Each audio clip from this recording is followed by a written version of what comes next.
A chilling scream pierces the night aboard the luxurious blue train, where a priceless ruby, the heart of fire, vanishes, and a woman lies dead. Was it her desperate husband, his jealous mistress, or the shadowy stranger watching from the shadows? As Hercule Poirot unravels a web of greed, betrayal, and cursed jewels, every passenger becomes a suspect. Who committed the perfect crime, and what secrets does the train still hide? Dive into Agatha Christie's The Mystery of the Blue Train, where danger lurks in every opulent carriage, and the truth is as elusive as the ruby itself. Chapter 1. Shadows in Paris. The city of Paris shimmered under a veil of twilight, its golden lights flickering like stars caught in a web of stone and glass. The air carried the scent of roasted chestnuts and the faint musk of the Seine, but in the narrow alleys of Montmartre a different kind of energy pulsed, one of secrets and shadowed deals. It was here, in a dimly lit cafe tucked between a butcher's shop and a shuttered patisserie, that Rufus Van Aldine, the American millionaire with a jaw like granite and eyes that missed nothing, finalized the purchase that would set a deadly chain of events in motion. The Café Le Chat Noir was a relic of bohemian Paris, its walls stained with decades of cigarette smoke and ambition. Van Aldine sat at a corner table, his broad shoulders hunched over a velvet-lined box. Inside gleamed the heart of fire, a ruby the size of a pigeon's egg, its facets catching the candlelight in a blaze of crimson. The dealer, a wiry Frenchman named Monsieur Dubois, licked his lips nervously, his fingers twitching as he slid a contract across the table. "It is yours," Monsieur Van Aldine Dubois said, his voice low, almost drowned by the clink of glasses and the murmur of patrons. "But I warn you, this stone, it carries a weight.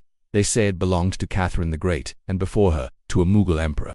Blood has followed it for centuries." Van Aldine's laugh was a short, harsh bark. "Superstitions for fools, Dubois. I'm buying a gem, not a ghost story." He signed the contract with a flourish, his pen scratching like a blade on stone. The ruby was for his daughter, Ruth Kettering, a peace offering to mend the rift caused by her disastrous marriage to Derek Kettering, a charming wastrel who'd bled her inheritance dry. Van Aldine believed the ruby would remind Ruth of her worth, of the strength she'd inherited from him. He didn't know it would be her undoing. Across the room, a man watched from behind a newspaper. Boris Krasnin, a Russian emigre with a scar slicing through his left eyebrow, had eyes like a hawk's, sharp and unblinking. He'd heard whispers of the ruby's sale, and his mind churned with possibilities. Krasnin was no petty thief. He was an orchestrator of grand schemes, a man who wove greed and desperation into tapestries of profit. The ruby was more than a jewel, was a key to power, a lure for the ambitious and the reckless. He sipped his absinthe, the green liquid, swirling like poison, and made a mental note: the blue train, Ruth Kettering's escape to the Riviera, would be his stage. Meanwhile, in a luxurious suite at the Ritz, Ruth Kettering paced before a gilded mirror. Her auburn hair was swept into an elegant chignon, but her face was pale, her blue eyes shadowed with worry. At 32, she was beautiful in the way of porcelain, flawless but fragile, as if one wrong touch might shatter her. The ruby rested in a velvet case on her dressing table, its glow almost mocking her. She'd accepted it from her father that morning, his gruff voice urging her to wear it with pride, but pride was a luxury she could no longer afford. Her marriage to Derek was a gilded cage, its bars forged from his infidelity and her own stubborn hope. She'd heard the rumors of his latest mistress, Morel, a dancer whose fiery performances at the Folly Burger had Paris buzzing. Ruth's fingers tightened around the edge of the table, her nails digging into the wood. She would leave Derek, she decided. The blue train, departing tomorrow from Victoria Station, would carry her, too nice, to a new life. She'd booked a first-class compartment, her father's money ensuring privacy and comfort. But as she packed her trunk, a shiver ran through her. Someone was watching, she felt it, like a cold breath on her neck. In another part of Paris, Catherine Gray sat in a modest hotel room, her hands folded over a letter from her solicitor. At 35, Catherine was an unlikely heiress. A decade of service as a companion to elderly ladies in St. Mary Mead had left her with a quiet demeanor and a sharp mind. The unexpected inheritance from her last employer, a reclusive widow, who had transformed her life. Now, with a small fortune in her bank account, she'd decided to see the world, starting with the Riviera. The blue train, with its promise of luxury, was her first indulgence. Catherine's brown eyes sparkled as she read the train's brochure. Travel in unparalleled elegance. From London to the Azure Coast, she imagined herself sipping champagne, watching the French countryside blur past. But beneath her excitement was a flicker of unease. She'd overheard gossip at the hotel about a ruby, a cursed stone linked to tragedy. Catherine dismissed it as nonsense, but the story lingered, a faint shadow in her mind. Back at Le Chat Noir, Van Aldine rose, tucking the ruby's case into his coat. Dubois watched him go, his expression unreadable. Outside, the Parisian night was alive with laughter and music, but Van Aldine's thoughts were on Ruth. He'd arranged for a discreet guard to travel with her, a precaution against Derek's desperation or worse. As he stepped into his chauffeured car, He didn't notice Krasnin slipping out of the cafe, his scarf pulled high, his steps silent as a cat's. Ruth, too, was preparing to leave. She stood at her window, gazing at the place vendom below. A man lingered under a street lamp, his face obscured by a hat. Was it Derek, the Comte de la Roche, her former lover whose honeyed words had once swayed her, or someone else entirely? Her heart pounded as she drew the curtains. The ruby, now locked in a hidden compartment of her traveling case, seemed to pulse with a life of its own. Catherine, meanwhile, packed her modest suitcase, her fingers brushing over a photograph of her late employer. She smiled, grateful for the chance to escape the grey routine of St. Mary Mead. Tomorrow, she'd board the blue train, unaware that her path would cross with Ruth's, that their lives would entwine in a web of deceit and danger. In Krasnin met with a contact in a darkened alley. The man, a wiry pickpocket known only as Lorennet, handed over a stolen manifest of the blue train's passengers. Krasnin's eyes scanned the list, pausing on Ruth Kettering's name. "She has the ruby," he murmured, his voice a low growl. "And she's alone." Lorenard grinned, revealing a gold tooth. "Not for long, monsieur." The night deepened, and Paris slept, save for those who thrived in its shadows. Ruth Kettering boarded the blue train the next evening, her gloved hand clutching her ticket. The platform at Victoria Station was a whirl of steam and farewells, porters bustling with trunks and hat boxes. Ruth's compartment was a cocoon of luxury mahogany paneling, silk curtains, a bed draped in crisp linens. She sank into a plush seat, the ruby's case hidden in her handbag. The train's whistle pierced the air, a mournful cry that seemed to echo her own fears. Catherine, too, boarded, her eyes wide at the train's opulence. She settled into her compartment, smaller than Ruth's, but still a marvel of comfort. As the train pulled away, she opened her window, letting the cool air wash over her. The rhythm of the wheels was hypnotic, a promise of adventure. But as she glanced down the corridor, she saw a figure, a man with dark hair and a predatory grace, watching a woman in a fur coat. It was Ruth, and the man's gaze was fixed, unyielding. The blue train gathered speed, its lights cutting through the English countryside. Ruth sat alone, her fingers tracing the outline of the ruby's case. She thought of her father, of Derek, of the life she was leaving behind. The train's motion was soothing, but the feeling of being watched never left her. She locked her compartment door, checking it twice, and slipped the ruby's case under her pillow. Sleep came reluctantly, her dreams haunted by faceless figures and the glint of crimson. Catherine, unable to sleep, wandered to the dining car where crystal chandeliers cast a soft glow. She ordered a tea, her eyes scanning the other passengers. A glamorous woman with raven hair, Morel, she later learned, sat alone, her expression stormy. A distinguished gentleman with a mustache, later revealed as Hercule Poirot, sipped a tisane, his eyes darting with quiet curiosity. And the dark-haired man from the corridor lingered near the bar, his presence like a storm cloud dot as the train crossed into France. The night grew still, save for the clatter of wheels. Ruth stirred in her sleep, unaware of a shadow pausing outside. Her compartment, a gloved hand tested the door, finding it locked. The figure moved on, silent, purposeful. Catherine, returning to her compartment, caught a glimpse of the man's silhouette and felt a chill. She dismissed it as nerves, but the memory lingered in the early hours. As the train neared Calais, a sound broke the silence, a scream, sharp and fleeting, swallowed by the rumble of the train. Catherine sat up, her heart racing. Had she imagined it? She pressed her ear to the wall, hearing nothing but the steady pulse of the journey. Ruth, in her compartment, slept on. Ruby, a cold weight beside her. The chapter ends with the blue train hurtling toward its destiny, its passengers bound by fate and secrets. Ruth's decision to flee, the ruby's cursed allure, and the watchful eyes of strangers set the stage for a mystery that will unravel in the chapters to come. The scream, real or imagined, hangs in the air, a promise of suspense fulfilled, leaving listeners eager for the next twist. Chapter 2. The blue train departs. The platform at Victoria Station buzzed with the frenetic energy of departure. Porters darted through the crowd, their trolleys piled high with leather suitcases and steamer trunks, while passengers in fur coats and tailored suits exchanged farewells under the iron and glass canopy. The blue train, its sleek blue carriages gleaming under the station's gaslights, stood as a beacon of luxury and adventure. Its whistle sang a sharp note, signaling the imminent journey to the French Riviera, a route that promised suns, villas and glittering casinos. Among the throng, Catherine Gray clutched her modest valise, her heart fluttering with a mix of excitement and nerves. This was her first venture abroad, funded by an unexpected inheritance from a distant aunt, and the grandeur of the scene felt like stepping into a novel. Catherine, a woman in her early 30s with a quiet demeanor and sharp gray eyes, had spent most of her life in the sleepy village of St. Mary Mead. Her inheritance had come as a shock, a modest fortune that freed her from the drudgery of governess work and opened the world to her. She had chosen the blue train not for its opulence, but for its promise of escape, a chance to taste the life she'd only read about in books. As she handed her ticket to a uniformed porter, she caught sight of another passenger, a striking woman in a crimson coat, her blonde hair pinned elegantly beneath a cloche hat. The woman's face was taut, her eyes darting as if searching for someone in the crowd. Catherine's curiosity stirred, but she dismissed it as the nerves of a first-time traveler. The porter led Catherine to her compartment, a marvel of polished wood and plush velvet. The narrow bed was neatly made, a small vase of fresh flowers perched on the fold-down table. She set her valise down and gazed out the window, watching the platform recede as the train lurched forward with a gentle jolt. The rhythm of the wheels against the tracks settled into a soothing cadence, and Catherine felt a thrill. She was on her way to Nice, to a world far removed from the predictable routines of St. Mary Mead. In the corridor outside, voices rose and fell, a mix of English, French, and other tongues Catherine couldn't place.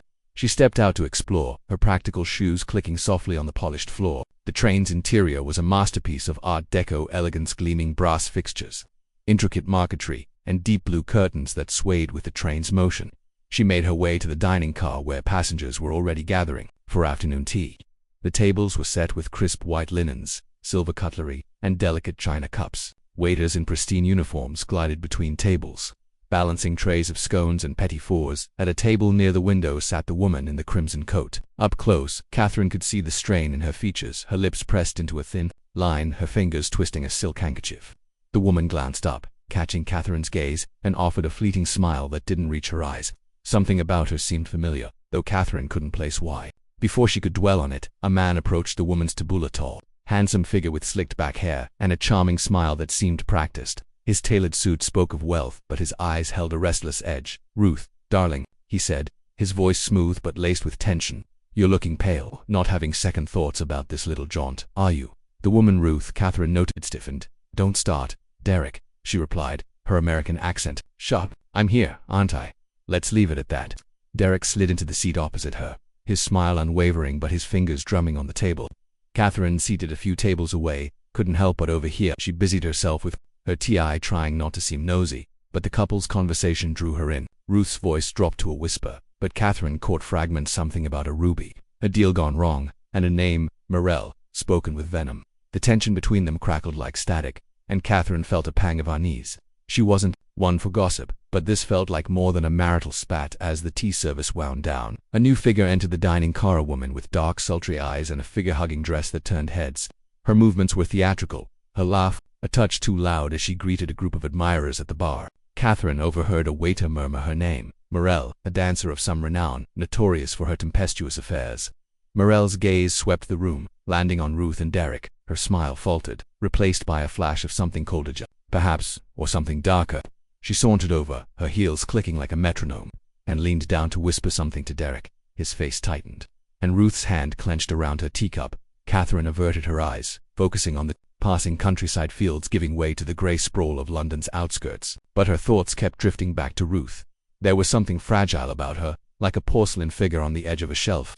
Catherine wondered what could make a woman so clearly wealthy and beautiful look so haunted. She shook off the thought, reminding herself she was here for adventure, not to meddle in strangers' lives. The train plunged into a tunnel, the sudden darkness amplifying the clatter of the wheels. When it emerged, the dining car had emptied out, save for a few lingering passengers.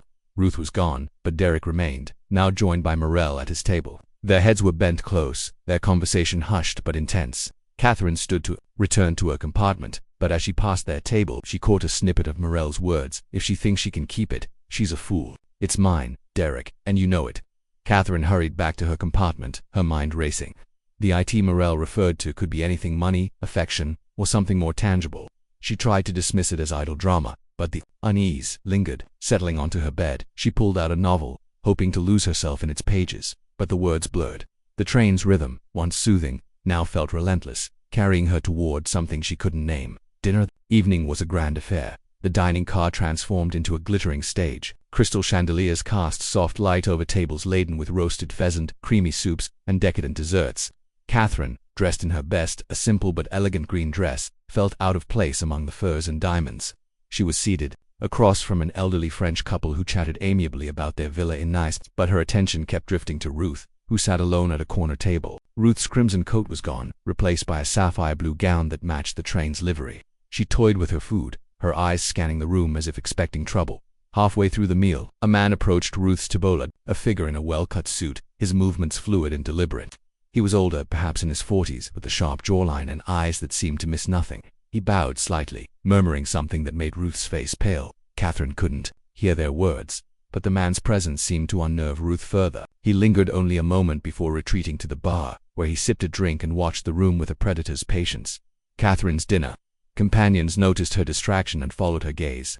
"That's the Comte de la Roche," the Frenchwoman whispered, her tone equal parts awe and disapproval. "A charming man, but dangerous. They say he's ruined more than one woman with his promises." Her husband chuckled, but Catherine felt a chill. The Comte's gaze flickered toward Ruth again, and Catherine wondered what history lay between them. As the meal ended, Catherine returned to her compartment, the train now slicing through the French countryside under a starlit sky. She tried to sleep, but the day's encounters replayed in her mind Ruth's fear, Derek's tension, Morel's venom, and the Comte's calculating stare. She was just drifting off when a sound jolted her awake, a scream, sharp and fleeting. From somewhere down the corridor, she sat up, heart pounding, straining to hear more. The train's rumble drowned out any further noise, and no one else seemed to stir. Had she imagined it? The silence that followed felt heavier, charged with a menace she couldn't explain. Catherine lay back, staring at the ceiling of her compartment. The blue train, with its polished elegance and promise of escape, suddenly felt like a gilded cage hurtling through the night. She closed her eyes, willing sleep to come, but her mind kept circling back to Ruth and the scream that might not have been a scream at all. Tomorrow, she told herself, she would speak to Ruth, offer a kind word, perhaps learn more. For now, all she could do was listen to the train's relentless rhythm and wait for morning. The night stretched on, the train's wheels singing their endless song. In her compartment, Ruth Kettering sat alone, her fingers tracing the outline of the heart of fire ruby hidden in a velvet pouch. Her thoughts were a tangle of fear and resolve. She had come on this journey to escape, to start anew, but the weight of her choices and the ruby's curse pressed down on her. Somewhere on the train, eyes watched her, waiting for the moment to strike, and as the blue train sped toward Nice, the shadows of Paris seemed to follow, woven into the very fabric of the journey. The next morning, Catherine woke to the soft glow of dawn filtering through her window. The train was still moving, the French countryside rolling past in a blur of vineyards and stone villages. She dressed quickly, eager to check on Ruth, and made her way to the dining car for breakfast. The atmosphere was lighter now, passengers chatting over coffee and croissants, but Ruth was nowhere to be seen. Catherine's unease grew, but she told herself Ruth might simply be resting. She took a seat near the window, ordering tea and toast, and tried to focus on the scenery. The train was nearing the coast, the air growing warmer, the landscape brighter.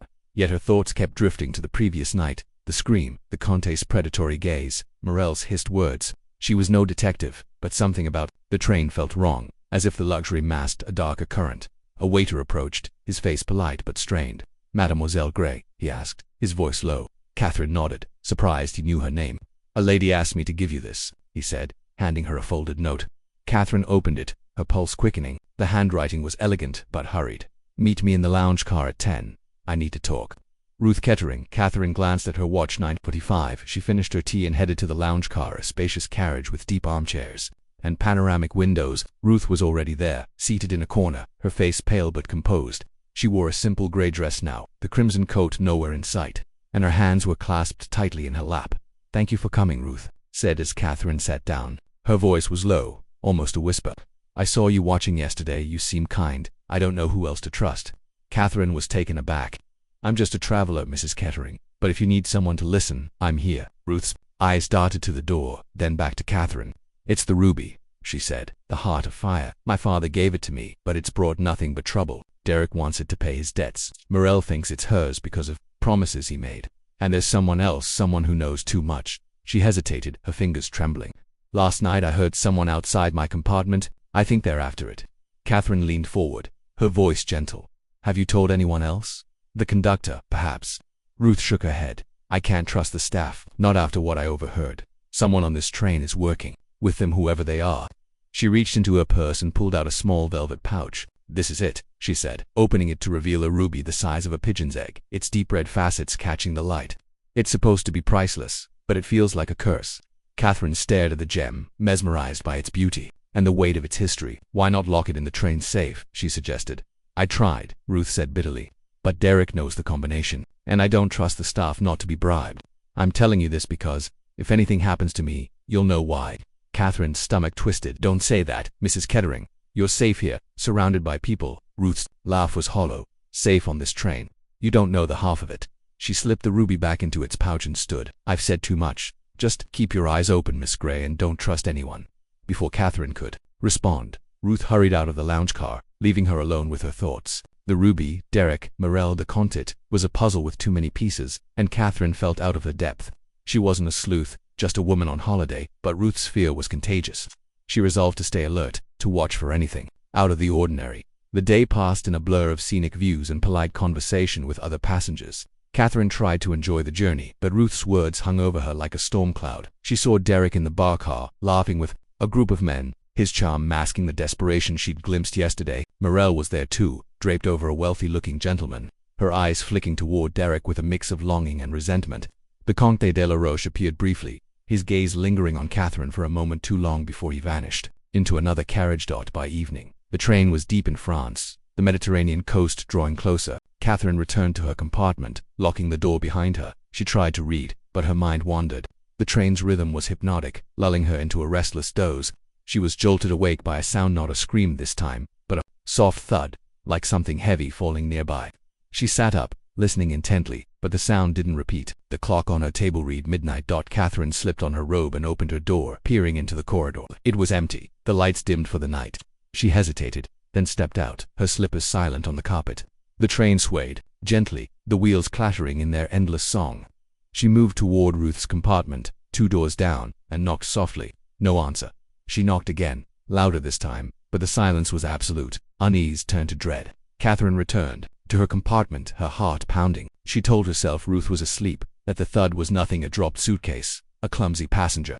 But as she lay in bed, the train's rhythm seemed to mock her, each clack of the wheels whispering danger. She didn't sleep again that night, her eyes fixed on the door, waiting for a sound that never came.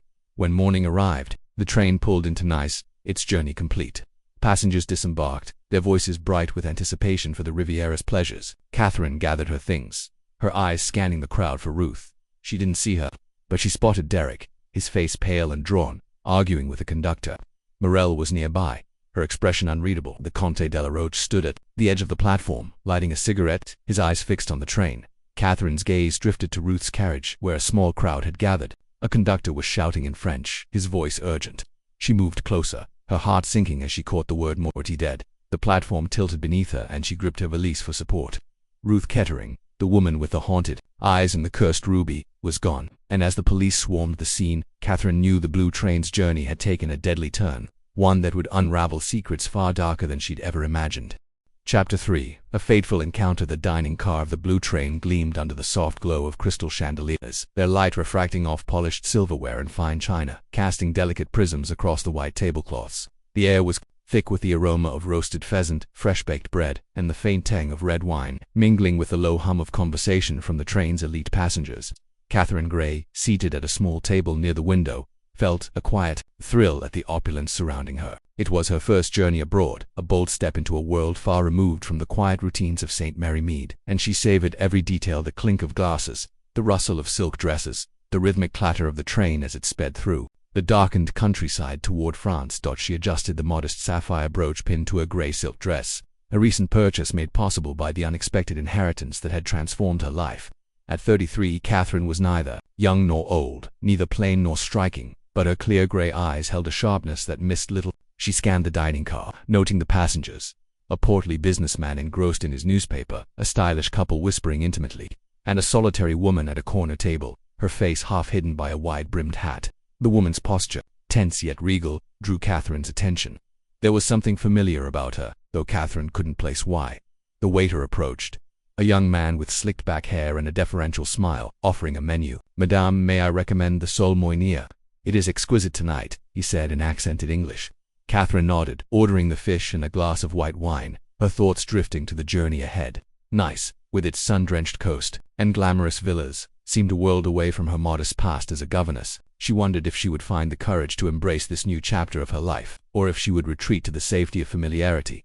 Her musings were interrupted by the arrival of the woman from the corner table, who paused beside Catherine's seat. Up close, Catherine recognized her Ruth Kettering, the American heiress whose face occasionally graced the society pages. Ruth's auburn hair was swept into an elegant chignon, and her emerald green gown shimmered under the chandelier light, but her blue eyes held a flicker of unease. A velvet box rested in her hands, its edges worn but sturdy, hinting at something precious inside. "May I join you, Miss?" Ruth's voice was low, almost hesitant, as if she were unused to asking permission. "Gray, Catherine Gray," she replied, gesturing to the empty chair. Please, I'd be delighted. Ruth settled into the seat, placing the velvet box carefully on the table. You're English, aren't you? I heard you speaking to the waiter. It's refreshing to hear a familiar accent so far from home. Catherine smiled. Yes, from a small village you've likely never heard of. This is my first time abroad, and I confess it's all a bit overwhelming. Ruth's lips curved into a wistful smile. I envy you, Miss Grey. The first time is always magical. You've traveled this route so often it's lost its charm, but tonight feels different. Her fingers brushed the velvet box, and her smile faltered. Catherine's curiosity stirred, but she sensed Ruth's reluctance to share. Instead, she steered the conversation to lighter topics. Are you headed to Nice as well? I've heard the Riviera is breathtaking. Yes, Nice, Ruth said, her voice softening. I'm meeting my father there. He's insistent that I take some time away. She hesitated, then leaned closer, her voice dropping to a near whisper. Miss Grey, have you ever felt you were being watched? Not just noticed, but studied. Catherine's brow furrowed. I can't say I have. Is something troubling you? Ruth's gaze darted around the dining car before returning to Catherine. It's probably nothing. Just nerves. But this, she tapped the velvet box. This belonged to Catherine the Great, or so they say. It's called the Heart of Fire, a ruby unlike any other. My father gave it to me, but I can't shake the feeling it's brought me nothing but trouble. Catherine's eyes widened. A ruby? That sounds extraordinary, may I? Ruth hesitated, then unlatched the box and lifted the lid. Nestled in black velvet was a ruby the size of a pigeon's egg, its facets catching the light in a blaze of crimson. It seemed to pulse with an inner fire, both beautiful and unsettling. Catherine caught her breath, struck by its intensity.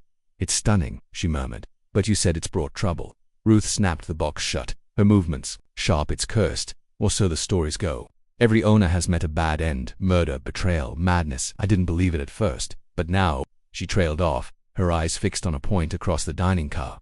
Catherine followed her gaze, and saw a man entering the car. He was tall, with slick dark hair and a sharp jawline, his tailored suit exuding wealth and confidence. Yet there was a hardness in his eyes, a predatory glint that made Catherine's skin prickle. He paused, scanning the room, and when his gaze landed on Ruth, his lips curled into a smile that held no warmth. That's my husband, Derek, Ruth said, her voice barely audible. We're not on the best terms. Catherine nodded, sensing the weight behind Ruth's words. Before she could respond, another figure swept into the dining car, a woman in a scarlet dress, her dark hair cascading in waves, her movement theatrical. She was beautiful, but her eyes were sharp, almost feral. As they locked onto Ruth and Derek, the air seemed to thicken with tension, and that, Ruth added, her tone bitter as Morel, Derek's companion. She's a dancer, or so she claims. I don't trust her, Miss Grey, not one bit. Morel sauntered toward Derek, her laughter ringing out as she linked her arm through his.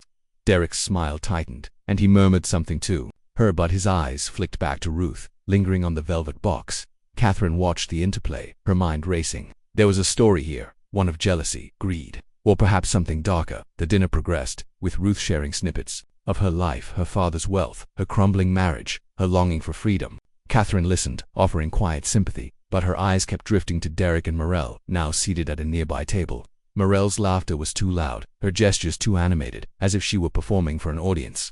Derek, meanwhile, it seemed distracted, his fingers drumming on the table, his gaze returning to Ruth again and again. As the meal drew to a close, Ruth leaned forward, her voice urgent. Miss Grey, I know we've only just met, but you seem trustworthy. If anything happens to me, if I seem different, will you tell my father? He's Rufus Van Aldine, staying at the Villa Marina in Nice, promise me. Catherine's heart thudded. Of course, Mrs. Kettering, but surely you don't think I don't know what to think? Ruth interrupted, her eyes wide. But I feel it, like a shadow I can't shake. Just promise. I promise, Catherine said, her voice steady, despite the unease curling in her chest. Ruth nodded, her shoulders relaxing slightly. Thank you. I should return to my compartment. It's been a pleasure, Miss Grey. As Ruth stood, the velvet box clutched tightly in her hands, Catherine noticed the dark-haired man from earlier watching from the far end of the dining car.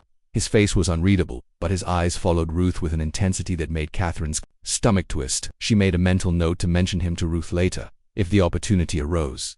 The dining car began to empty, passengers drifting back to their compartments as the train hurtled through the night. Catherine lingered, sipping her wine, her mind replaying Ruth's words. The ruby, the curse, the strained marriage, it all felt like pieces of a puzzle she couldn't yet solve. She was no detective, but her years as a governess had honed her ability to read people, to sense when something was amiss, and something was very amiss on this train. She paid her bill and rose, smoothing her dress. The corridor outside the dining car was dimly lit, the train's gentle sway making the shadows dance.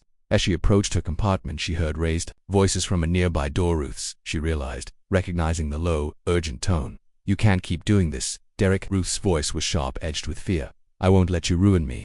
A man's voice, presumably Derek's, replied, too low for Catherine to make out the words, but the tone was cold, almost menacing. Then came another voice, higher and laced with venom rails. "You think you're so clever, Ruth, but you're nothing without that ruby, nothing." The voices dropped, and Catherine hesitated, torn between retreating to her compartment and staying to listen. Before she could decide, the door to Ruth's compartment flew open, and Derek stormed out, his face flushed with anger.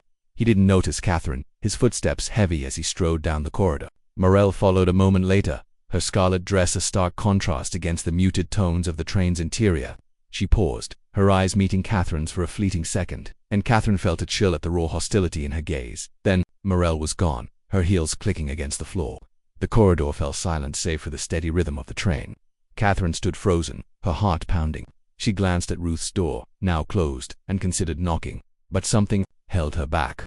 The silence felt heavy, almost oppressive, as if the train itself were holding its breath. She returned to her compartment, locking the door behind her. The small space was cozy, with a narrow bed, a polished wooden table, and a window framing the endless night beyond.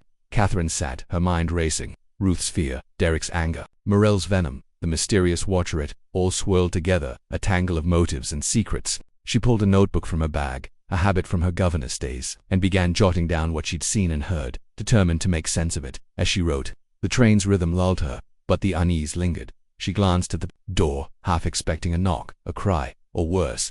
The blue train, with its luxury and glamour, was no longer just a journey. It was a stage, and Catherine had the sinking feeling that the drama unfolding was far from over. Hours passed, the night deepening. Catherine changed into her nightgown and slipped into bed, but sleep eluded her.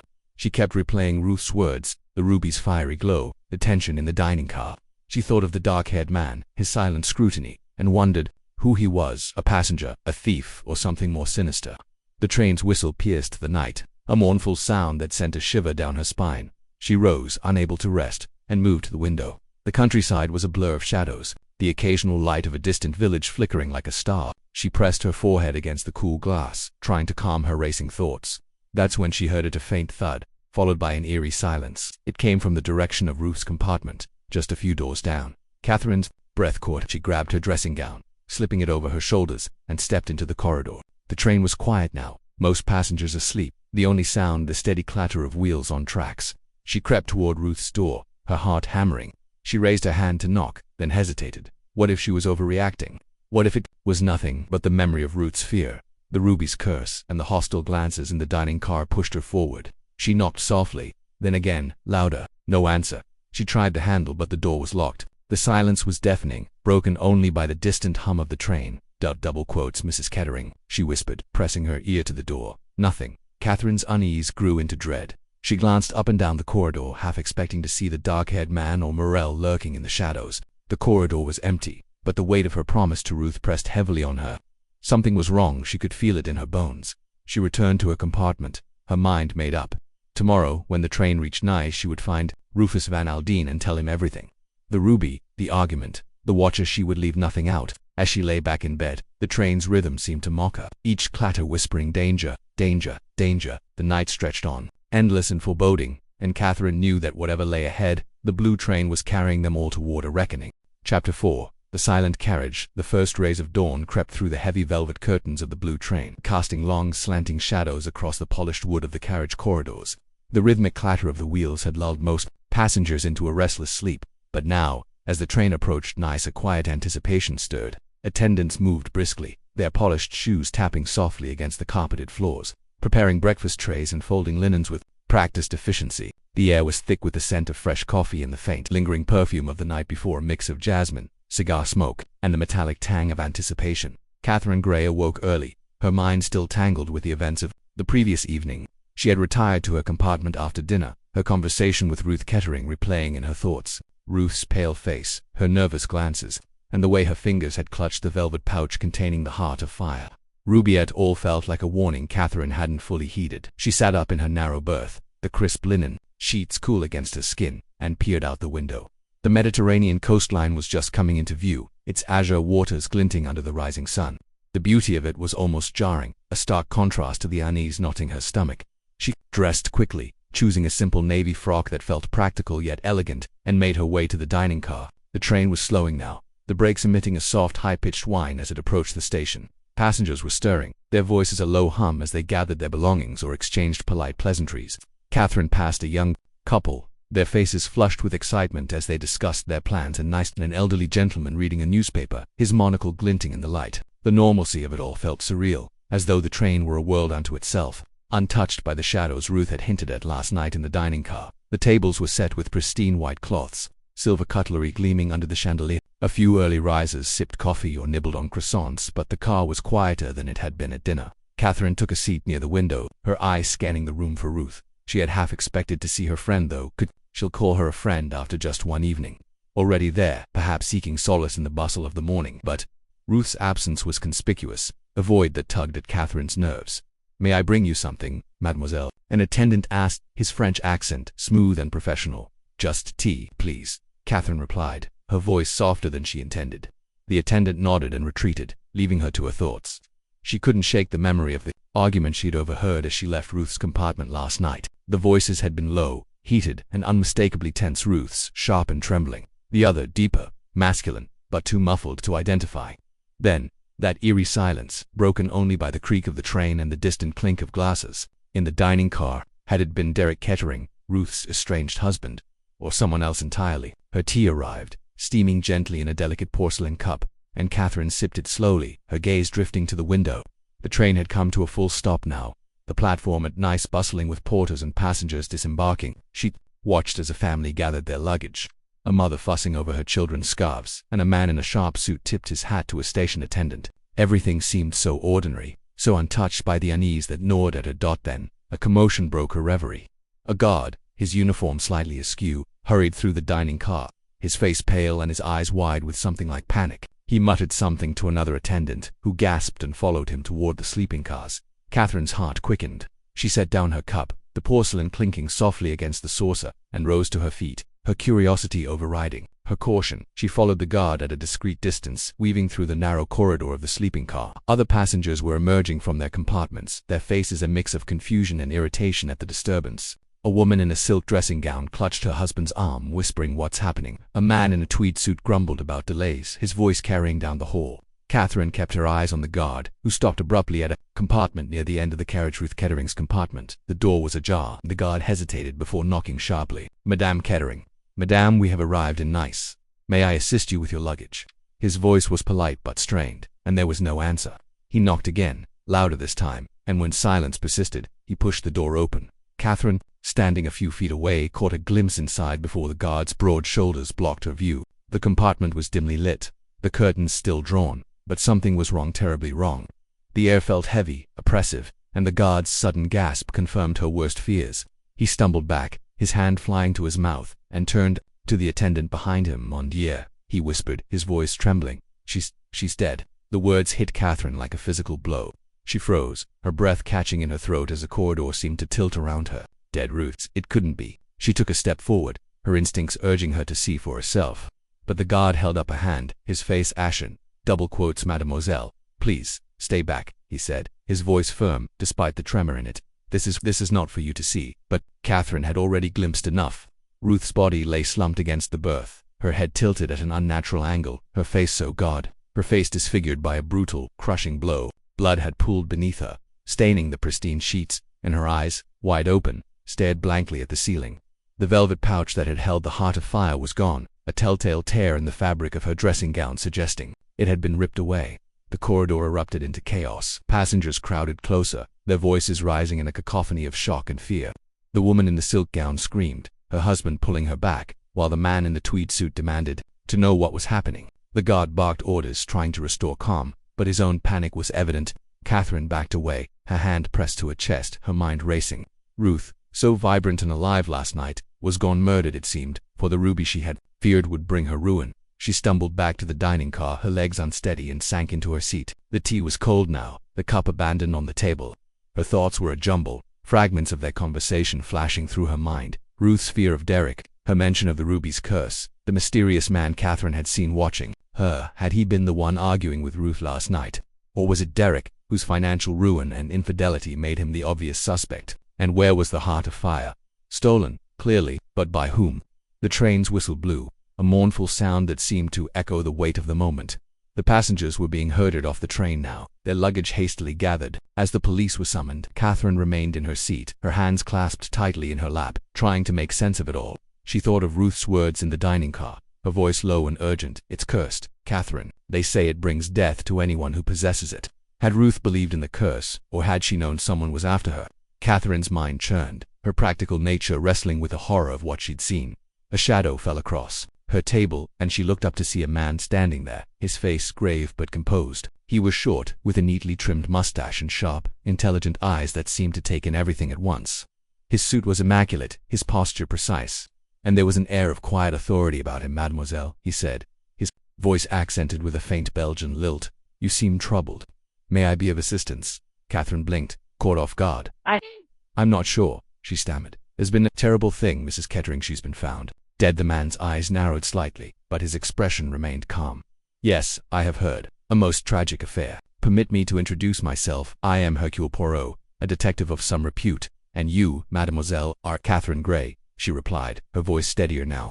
I spoke with Mrs. Kettering last night. We dined together. She was afraid, I think, but I didn't realize how serious it was." Poirot's eyes gleamed with interest.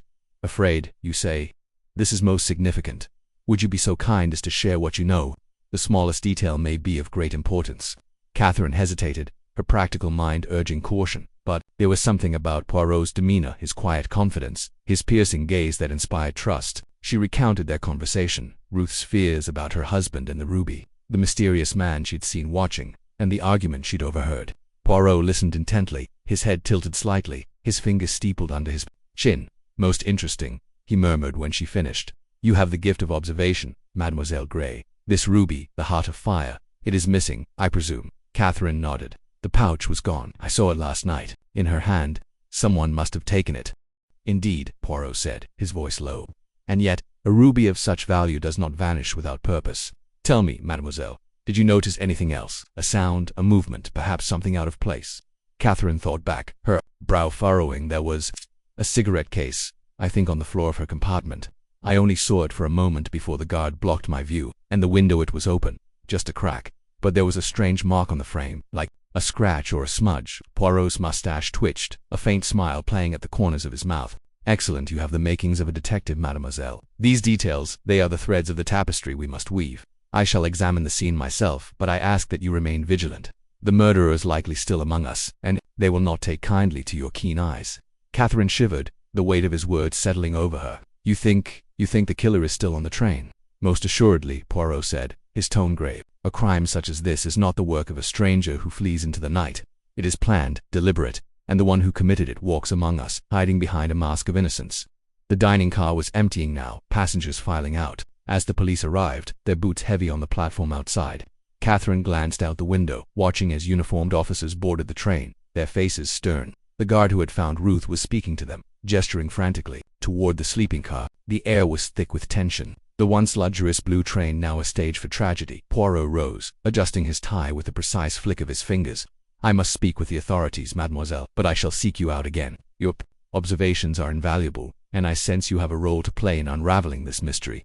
For now, stay close to the other passengers, but trust no one, not yet." Catherine nodded, her heart pounding. As Poirot walked away, his small, neat figure disappearing into the crowd, she felt a strange mix of fear and determination. Ruth had been kind to her, a fleeting friend in a world of strangers, and now she was gone, her life snuffed out in a moment of violence. Catherine couldn't undo what had happened, but she could honor Ruth's memory by helping Poirot find the truth. She gathered her belongings, her hands trembling slightly, and made her way to the platform. The air in Nice was warm, scented with sea salt and blooming bougainvillea, but it did little to ease the chill in her bones. The police had cordoned off the sleeping car, and passengers were being questioned one by one, their faces a mix of shock, fear, and suspicion. Catherine spotted Derek Kettering among them, his handsome face pale and drawn, his eyes darting nervously. Morel, his mistress, stood nearby. Her lips painted a vivid red, her expression unreadable. The mysterious dark-haired man was nowhere to be seen, and Catherine wondered if he had slipped away in the chaos as she waited her turn to speak with the police. Catherine's mind raced. The cigarette case, the open window, the mark on the frame, were they clues or mere distractions? And what of the ruby, the heart of fire? Had it truly been the motive, or was there something deeper, something Ruth had known but hadn't shared? Catherine's thoughts were interrupted by a police officer calling her name, his clipboard in hand. "Mademoiselle Gray, we need your statement, please. Come this way." Catherine followed, her steps steady despite the turmoil within her. She glanced back at the train, its sleek blue exterior gleaming in the morning light, and felt a pang of sorrow. The blue train had promised adventure, luxury, a journey into a new life. Instead, it had delivered death, and Catherine knew she could not leave until she had helped uncover the truth. The police questioning was thorough but impersonal, the officer's French rapid and clipped as he scribbled her answers. She recounted her dinner with Ruth, the argument she'd overheard, and the glimpse of the crime scene, careful to include the cigarette case and the mark on the window. The officer nodded, his face impassive, but Catherine sensed he was more interested in Derek Kettering, whose name came up repeatedly in the other passengers' statements. When she was dismissed, Catherine stepped back onto the platform, the sun now high in the sky. The crowd had thinned, many passengers retreating to nearby hotels or continuing their journeys. But a few lingered, their eyes drawn to the cordoned-off carriage. Among them was a tall, distinguished man with graying hair and a commanding presence. Ruth's Van Aldine, Ruth's father, Catherine realized. His face was etched with grief, but his eyes burned with a fierce determination. He was speaking to Poirot, his voice low and urgent, and Catherine caught fragments of their conversation. "Must find who did this, Poirot, the ruby, her husband, whatever it takes. I want justice." Poirot nodded, his expression unreadable. "Rest assured, Monsieur Van Aldine, the truth will be found. Hercule Poirot does not fail in such matters." Catherine turned away, not wanting to intrude, but her resolve hardened. She would speak to Poirot again, share any new observations, and do whatever she could to help. Ruth's death was a wound, raw and aching, but Catherine was no longer just a passenger on the blue train. She was a witness, perhaps even a key to unlocking the mystery. And she would not rest until the silent carriage gave up its secrets. The day unfolded in a blur of police interviews, whispered rumors, and the relentless heat of the Riviera sun. Catherine found a small cafe near the station, where she sat with a glass of lemonade, watching the world go by. The other passengers were scattered now, some staying in Nice, others moving on to Monte Carlo or Cannes. She wondered about the Comte de la Roche, Ruth's former lover, whose name had surfaced in whispers among the passengers. Had he been on the train? And what of Boris Krasnine, the shadowy figure Ruth's father had mentioned in passing? The web of connections was growing, and Catherine felt both overwhelmed and compelled to untangle it as evening fell. The sky turning a deep indigo, Catherine returned to the station. The blue train was still there, its windows dark, its once-inviting carriages now a crime scene. She spotted Poirot near the entrance, speaking with a police inspector, a small notebook in his hand. He saw her and excused himself, approaching with a faint smile. "Mademoiselle Gray," he said, "you have the look of one who has been thinking deeply. Have you remembered something more?" Catherine hesitated, then shook her head. "Not yet, Monsieur Poirot, but I can't stop thinking about Ruth Mrs. Kettering. She was so afraid, and I didn't do anything to help her." Poirot's eyes softened, but his voice was firm. "You could not have known, mademoiselle, but you can help her now, by lending me your eyes and your ears. The truth is like a puzzle, and you have already found pieces I might have overlooked. Together, we shall find the rest." Catherine nodded, a spark of determination igniting within her. "I'll do whatever I can, Monsieur Poirot. For Ruth, then, we are allies," Poirot said, his mustache twitching with approval. "Come, let us walk. The air is cooler now, and the mind works best when the body is in motion." They strolled along the platform, the train looming beside them, its silent carriages holding secrets yet to be uncovered. Catherine felt the weight of the moment, the gravity of what lay ahead. The blue train had carried her into a world of glamour and danger, and now, with Poirot at her side, she was ready to face whatever truths it held. Chapter 5. Poirot steps aboard the blue train. Its gleaming carriages, still humming with the subdued shock of Ruth Kettering's murder, stood motionless at the platform in Nice. The morning sun cast long shadows across the station, where passengers milled about, their faces a mix of curiosity and unease. Whispers of the crime had spread like wildfire, and the air was thick with speculation. Among the crowd, a small, fastidious man with a neatly trimmed mustache and an air of quiet authority stepped forward, his polished shoes clicking softly on the platform. Hercule Poirot, already aboard the train by a stroke of fortune, had been roused from his morning routine by the urgent summons of Rufus Van Aldine, the grieving father whose wealth could not shield him from this tragedy. Poirot's sharp green eyes scanned the scene as he approached the sealed-off compartment where Ruth Kettering had met her end. The French police, led by the stern-faced Commissaire Courbet, were already at work, their voices low but clipped as they examined the crime scene. The door to Ruth's compartment was ajar, guarded by a young officer who straightened at Poirot's approach. Van Aldine, his face haggard but resolute, stood nearby, his hands clenched into fists. "Monsieur Poirot," he said, his voice rough with emotion, "I've heard you're the best. Find who did this to my Ruth. I don't care what it costs." Poirot inclined his head, his expression unreadable. Monsieur Van Aldine, my sympathies are profound. I shall apply my little grey cells to this matter with all diligence. But tell me, what do you know of your daughter's final hours? Van Aldine's jaw tightened. She was on this damned train to escape that no-good husband of hers, Derek Kettering. He's in debt up to his ears, and I wouldn't put it past him to have a hand in this. That ruby, the Heart of Fire, I bought it for her. It's gone, Poirot. Stolen in Chaziz. His voice broke, and he turned away, unable to continue.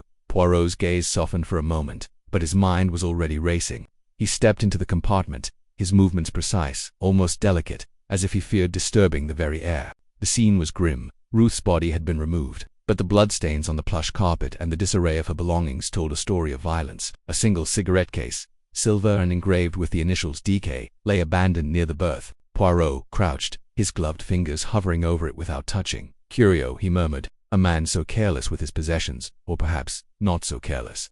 He rose and examined the window, its latch slightly askew. A faint smudge, barely visible, marred the glass, a mark that might have been a fingerprint or something else entirely. Poirot's mustache twitched. A sign his companions would later learn meant his mind was piecing together fragments of a puzzle only he could see. The truth, Mies Amos, he said, to no one in particular, lies not in what is missing, but in what remains. Outside, Catherine Gray stood apart from the crowd, her hands clasped tightly in front of her. The events of the morning had left her shaken, but her clear grey eyes missed little. She had spoken with Ruth only hours before, their conversation in the dining car replaying in her mind. Ruth's nervous glances, her cryptic mention of the ruby's cursed history, and the shadow of fear in her voice, it all felt like a warning Catherine had failed to heed. Now, as she watched Poirot emerge from the compartment, she felt a pull to act, to share what she knew. Monsieur Poirot, she said, stepping forward, her voice steady despite her nerves. I knew Ruth Kettering not well, but we spoke last night. She was afraid, I think. She mentioned her husband, and others. Poirot's eyes lit up and he gestured for her to walk with him along the platform. Mademoiselle Gray, your observations may be most valuable. Tell me, what did Madame Kettering say, precisely? And who else was near her? Catherine recounted the dinner in the dining car, describing Ruth's unease, Derek's strained charm, and the venomous glares of Morel, his mistress. She hesitated, then added, there was a man, too, a dark-haired man with a scar above his eyebrow. He was watching her. I'm sure of it. I saw him twice, once in the corridor and again near the dining car. Poirot's expression remained impassive, but his mind catalogued every detail. A scar, you say? Most interesting. And Madame Kettering, did she speak of this man? No, but she mentioned the ruby. She said it was tied to Catherine the Great, that it carried a curse. I thought she was being fanciful, but now, Catherine's voice trailed off, and she shivered despite the warm Riviera sun. Poirot placed a reassuring hand on her arm. Mademoiselle, you have the gift of observation, a rare quality. I shall need your eyes and ears in the days to come. Will you assist me? Catherine nodded, surprised by her own resolve. If it helps find who did this. Yes. The investigation began in earnest. Poirot, with Commissaire Coe's reluctant permission, interviewed the key players aboard the train. Derek Kettering, lounging in a first-class lounge with a cigarette in hand, exuded a careless arrogance that grated on Poirot. I didn't kill her, Derek said, his voice sharp. Yes, we fought. Yes, I needed money, but murder, that's not my style. And the cigarette case, Monsieur Kettering? Poirot asked, his tone mild but his eyes piercing. It bears your initials, yet it was found in your wife's compartment. Derek's face paled, but he recovered quickly. Must have dropped it earlier. We did talk. You know, she was my wife. Poirot said nothing, merely noting the flicker of unease in Derek's eyes. Next, he spoke with Morel, whose theatrical tears and dramatic gestures seemed rehearsed. I loved Derek, yes, but I had no quarrel with Ruth, she insisted, her French accent thick with emotion. Why would I harm her? The ruby PFFT, I care nothing for such things. But Poirot's questions about her whereabouts during the night drew vague answers, and her nervous habit of twisting a silk scarf betrayed her composure. You were seen near Madame Kettering's compartment, Mademoiselle Poirot pressed. Can you explain? Morel's eyes flashed. I was restless, walking the corridors. Is that a crime? Poirot let her go, his mind turning to the mysterious dark-haired man Catherine had described. A search of the passenger manifest revealed no obvious matches, but Poirot's instincts told him this figure was no phantom. He requested a list of all male passengers and staff, cross-referencing their descriptions with Catherine's account. One name stood out, a Monsieur Armand, a late addition to the passenger list, described as having a slight limp and a scar above his left eyebrow. Perhaps, Poirot mused, our shadow has a name.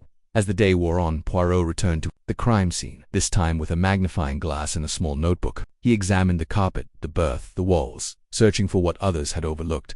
A single blonde hair, caught in the hinge of the compartment door, caught his attention. It was too long to belong to Ruth, whose hair was dark, and too fine for Morel's, A woman, perhaps, Poirot said softly, or a wig. The possibilities multiplied. He then turned to the window's smudge, which under closer inspection revealed a partial palm print, as if someone had pressed their hand against the glass from the outside. Impossible, Coe declared when Poirot pointed it out. The train was moving at speed. No one could have climbed outside. Unless Poirot counted. They were already outside when the train stopped briefly at Lyon.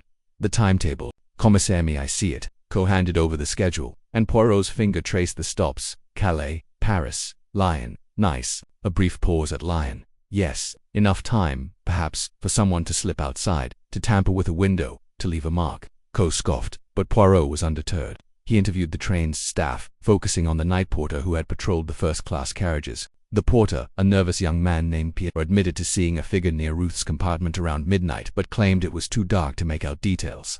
It was a man, I think, Pierre stammered. He moved quickly, like he didn't want to be seen. Poirot's questions grew sharper. And you did not think to report this, Monsieur Pierre? A woman is dead, and you saw a stranger near her door. Pierre's face reddened. I thought it was her husband, had been arguing earlier. I didn't want to cause trouble. Poirot dismissed him with a wave, but the information slotted into place. Derek's argument with Ruth, overheard by Catherine and now confirmed by Pierre, placed him dangerously close to the crime. Yet Poirot's instincts warned him against rushing to conclusions. The cigarette case, the palm print, the blonde heritage clue pointed in a different direction, like threads in a tapestry not yet woven that evening. Poirot joined Catherine for a quiet dinner in the train's dining car. Now half empty as passengers avoided the scene of the crime, Catherine, her composure regained, shared her observations of the other passengers. There's a woman, a Mrs. Mason, traveling alone, she said. She keeps to herself. But I saw her watching Ruth yesterday, and there's a Russian man, older, with a limp. He seemed agitated when the police arrived. Poirot's eyes gleamed. Mademoiselle, you are a treasure. This Mrs. Mason, describe her. Catherine did, noting the woman's blonde hair and reserved demeanor. Poirot filed the information away, his mind circling back to the blonde hair in the compartment. And the Russian, he prompted. He's called Krasnine, I think, Catherine said. He boarded in Paris. I overheard him talking about gemstones with another passenger. It struck me as odd, given Ruth's ruby. Poirot's mustache quivered. Krasnine, you say? A name to remember. Mademoiselle, you must continue to observe. The killer is still among us, and they will not expect a woman like you to notice their mistakes. As night fell, Poirot retired to his own compartment, his notebook now filled with sketches and notes. He drew a rough map of the train, marking Ruth's compartment, the dining car, and the corridors where Catherine and Pierre had seen the mysterious figure. He listed the suspects: Derek Kettering, whose motive was clear but whose arrogance seemed too blatant; Morel, whose jealousy and vague alibi raised questions; the elusive Monsieur Armand, whose scar matched Catherine's description; and now Mrs. Mason and Krasnine, whose connections to the crime were still shadowy. The ruby, Poirot suspected, was the key not just for its value, but for what it represented. Ruth's fear of its curse, her estrangement from Derek, and the presence of figures like Krasnine suggested a deeper plot, perhaps one tied to the ruby's history. He recalled Catherine's mention of Catherine the Great, and made a mental note to investigate the gem's provenance further. The next morning, Poirot met with Van Aldine again, this time at a discreet cafe near the station. The millionaire was impatient, his grief hardening into resolve. What have you found, Poirot? Is it Derek? I'll see him hang if he did this. Poirot raised a hand. Patience, monsieur. The truth is like a fine wine, it requires time to breathe. I have clues, yes, but they are pieces of a puzzle not yet complete. Tell me, did your daughter ever speak of a man named Krasnine? Van Aldine's brow furrowed. Krasnine? No, but I know the name. A shady dealer in Paris, trades in rare gems. Ruth never mentioned him, but I wouldn't be surprised if he's mixed up in this. That ruby was worth a fortune. Poirot nodded, his mind racing. Krasnine's presence on the train, coupled with Catherine's observation, suggested a connection to the ruby's theft. But was it simple greed, or something more? The palm print on the window nagged at him, an anomaly that didn't fit a straightforward robbery. He returned to the train, where the police had finished their initial sweep. Coe, grudgingly impressed by Poirot's reputation, shared the autopsy report. Ruth had died from a single blow to the head, delivered with force, likely by a heavy object. The disfigurement of her face suggested rage or an attempt to obscure her identity. Though the latter seemed unlikely given the setting, the ruby's absence pointed to robbery. But Poirot's instincts told him the murder was personal. He sought out Catherine again, finding her in the station's waiting room reading a newspaper. Mademoiselle, a question. When you spoke with Madame Kettering, did she mention a letter, perhaps one she received or wrote? Catherine frowned, thinking she didn't mention a letter, but she was clutching something in her hand during dinner. Piece of paper, maybe. I didn't get a good look. Poirot's eyes narrowed. A paper, you say? This is most important. We must search her belongings again. With Coe's permission, they returned to the compartment, now cleared of Ruth's body but still sealed. Poirot combed through her luggage, finding a small leather journal tucked beneath a pile of clothes. Its pages were filled with Ruth's elegant handwriting, detailing her fears about Derek, her plans to divorce him, and her unease about the ruby. One entry, dated the day before her death, read, "I saw him again today. He knows about the heart. A fire I should never have told him. If Derek finds out, it's all over." Poirot closed the journal, his expression grim. "Him," he repeated. "Not Derek, then, but another. Mademoiselle, this journal may hold the key. We must guard it carefully." As they left the compartment, Catherine noticed a woman lingering nearby Mrs. Mason, her blonde hair tucked under a wide-brimmed hat. She turned away quickly when Catherine met her eyes, disappearing into the crowd. "That's her, Catherine," whispered Mrs. Mason. Poirot's gaze followed the woman's retreating figure. "We shall meet her soon, I think. But for now we return to the suspects. Monsieur Kettering, Mademoiselle Morel, and this Monsieur Armand must be watched. And Kras 9, his role in this grows clearer." The day stretched on, with Poirot conducting more interviews. He spoke with the dining car staff, who confirmed Derek's presence during the argument Catherine had overheard. They also mentioned a man with a scar, seen lingering near the first-class carriages around midnight. The description matched Monsieur Armand, but the man himself was nowhere to be found, his compartment empty, his luggage gone. Frustrated but undeterred, Poirot gathered Catherine and Van Aldine that evening in a private room at the station. "We have many threads, but they do not yet form a pattern," he said. "The cigarette case implicates Monsieur Kettering, yet it is too convenient. The palm print suggests an outside intruder, yet the train speed makes this difficult. The blonde hair points to a woman, yet Madame Kettering had no female enemies we know of, and the rubiette's absence is the loudest clue of all." Van Aldine slammed a fist on the table. "Then what's your plan, Poirot? My daughter's dead, and you're talking in riddles." Poirot's eyes twinkled, unshaken. "My plan, monsieur, is to observe, to question, to think. The murderer believes they have outwitted us, but they have left traces. The truth is here, in what remains. Tomorrow, we shall follow the trail to the Riviera, where I suspect our answers lie." As the meeting ended, Catherine lingered, her mind racing. "Monsieur Poirot, do you think the ruby's curse is real?" Ruth seemed to believe it. Poirot smiled faintly. "Mademoiselle, the only curse is human greed. The ruby is but a stone. It is the hearts of men and women that bring it to life. Rest now, for tomorrow we hunt." The chapter closed with the blue train standing silent, its opulent carriages now a tomb for secrets. Poirot, alone in his compartment, lit a cigarette not to smoke, but to study its ash, comparing it to the cigarette case's brand. His mustache twitched again, and he murmured, "The truth lies not in what is missing, but in what remains." The listeners, drawn into the web of clues and suspects, were left hanging on his words, eager for the next revelation in the mystery of the blue train. Chapter 6. Tangled Motives. The morning sun filtered through the heavy velvet curtains of the blue train's dining car, casting golden streaks across the polished mahogany tables. The clink of fine china and the murmur of polite conversation filled the air, but beneath the veneer of civility, a restless tension simmered. Hercule Poirot sat alone at a corner table, his small, precise hands folded neatly over a cup of café au lait. His sharp gray eyes, hidden behind a mask of leisurely indifference, darted from one passenger to another, cataloguing every gesture, every glance. The murder of Ruth Kettering had transformed the luxurious train into a crucible of suspicion, and Poirot, as always, was attuned to the subtlest currents of human behavior. Catherine Gray, seated a few tables away, stirred her tea absently, her thoughts still reeling from the grim discovery in Ruth's compartment. The image of Ruth's lifeless form, her once vibrant face marred by violence, lingered like a shadow. Catherine had not known Ruth well, but their brief conversations had revealed a woman caught in a web of fear and defiance, clutching the heart of fire ruby as both a treasure and a burden. Now, with Ruth gone and the ruby vanished, Catherine, it felt an unexpected resolve stirring within her. She was no detective, but her keen observation, honed by years of quiet vigilance as a companion, made her an unlikely ally to Poirot's investigation. Across the dining car, Derek Kettering lounged with a forced air of nonchalance, his handsome features taut with strain. His dark hair was slightly disheveled, and his eyes, though fixed on the passing scenery, betrayed a flicker of unease. Beside him, Morel, his tempestuous mistress, toyed with a glass of champagne, her scarlet nails glinting in the sunlight. Her laughter rang out, sharp and artificial, drawing annoyed glances from nearby passengers. The contrast between her flamboyant beauty and Derek's brooding demeanor was stark, yet both seemed acutely aware of the eyes upon them.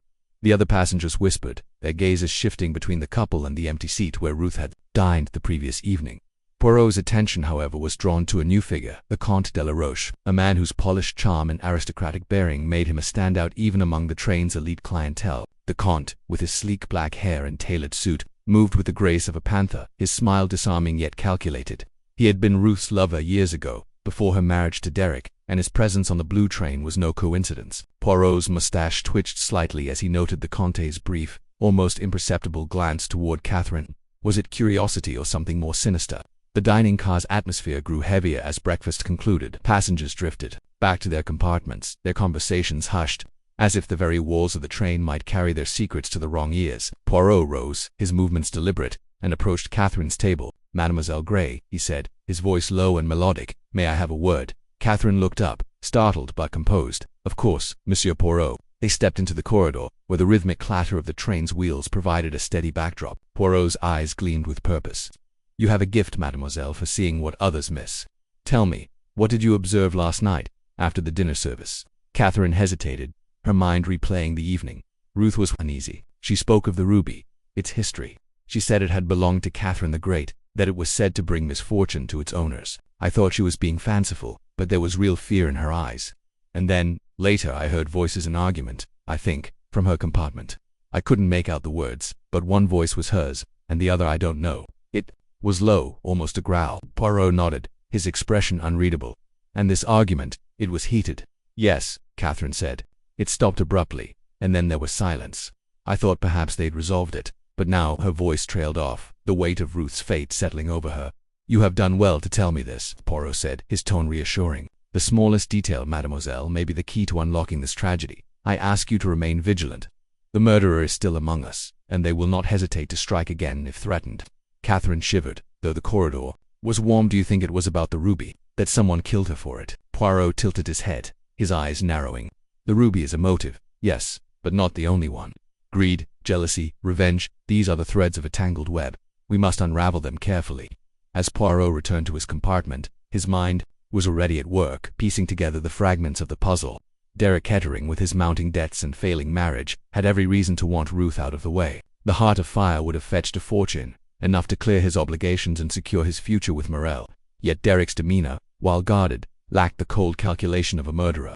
Morel, on the other hand, was a creature of passion and ambition. Her jealousy of Ruth palpable. Could she have acted in a fit of rage, or was she merely a distraction, a flamboyant decoy for a more cunning mind? The Comte de la Roche presented a different enigma. His history with Ruth suggested a personal stake, but his polished exterior hid a man accustomed to getting what he wanted, by any means necessary. Poirot had learned of the Comte's dubious reputation in Paris, rumors of blackmail, illicit deals, and connections to the city's criminal underbelly. Was he after the ruby, or did his motives run deeper, tied to some unresolved grudge from Ruth's past? Then there was Boris Krasnin, the shadowy figure who had watched Van Aldine's purchase of the ruby in Paris. Poirot had yet to confirm Krasnin's presence on the train, but his instincts told him the man was not far. Krasnin's name was whispered in the darkest corners of Europe. A broker of stolen goods and a manipulator of desperate men, if he was involved. The murder was no impulsive act but a carefully orchestrated crime. Poirot's thoughts were interrupted by a knock at his compartment door. It was Rufus Van Aldine, Ruth's father, his face etched with grief and fury. "Poirot," he said, his voice hoarse, "you've got to find who did this. My Ruth, she didn't deserve this, that damned ruby. I should never have bought it." Poirot gestured for Van Aldine to sit. "Monsieur, I assure you, I will leave no stone unturned. But I must ask, did your daughter speak of any enemies, any threats?" Van Aldine shook his head, his hands clenching into fists. "She was unhappy with Derek, that much I knew. He's a lich, always after her money. And that dancer Morel, she was troubled from the start, but enemies. Ruth never said anything specific. She was too proud to admit fear." "And the Comte de la Roche?" Poirot asked, his tone neutral. Van Aldine's eyes darkened. "That snake, I warned Ruth about him years ago. He's a fortune hunter, nothing more. If he's mixed up in this, I'll see him hang." Poirot nodded, filing away Van Aldine's anger for later consideration. "One more thing, monsieur. The ruby, did Ruth ever mention its history, beyond what is commonly known?" Van Aldine frowned. "She said something once, about it being cursed. I laughed it off. Superstition, I thought, but she was insistent. Said it had brought death to every owner since Catherine the Great. I told her it was nonsense. But now..." His voice broke, and he looked away. Poirot placed a reassuring hand on Van Aldine's shoulder. "Courage, monsieur. The truth will be found, and justice will be served." After Van Aldine left, Poirot sat in silence, his mind racing. The ruby's curse was likely a fiction, a story woven to inflate its value or deter thieves. Yet its allure was undeniable, a magnet for greed and desperation. The key, Poirot suspected, lay not in the gem itself but in the human desires it ignited. Later that afternoon, Catherine found herself in the observation car, its wide windows offering a panoramic view of the rolling countryside. The train was nearing Nice, its final destination, and the passengers were restless, their conversations tinged with unease. Catherine's thoughts were interrupted by the Comte de la Roche, who approached with a disarming smile. "Mademoiselle Gray," he said, bowing slightly. "May I join you?" Catherine nodded, her instincts on alert. The Comte's charm was effortless, but there was a calculating edge to his gaze. "Of course, monsieur." They spoke lightly at first, of the Riviera's beauty and the train's luxuries, but the Comte's questions soon turned probing. "You were a friend of Madame Kettering, were you not? Such a tragedy. Did she ever speak to you of her plans, her concerns?" Catherine chose her words carefully. "We spoke briefly. She seemed troubled, but she didn't share details." The Comte's smile didn't waver, but his eyes narrowed slightly. "A pity.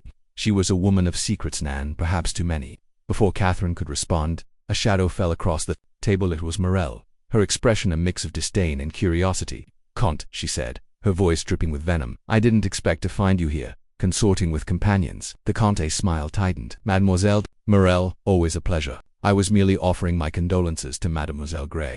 Morel's laugh was sharp. "Condolences, or fishing for gossip? You're not as clever as you think, Comte." Catherine watched the exchange, her pulse quickening. There was history here, a tangle of animosity and hidden motives. Before the tension could escalate further, the train's whistle sounded, signaling their approach to Nice. The Comte excused himself, leaving Catherine and Morel in an uneasy silence. Chapter 7. Secrets of the Night. The blue train's opulent dining car, now dimmed for the evening, hummed with a low murmur of passengers as the train hurtled through the French countryside.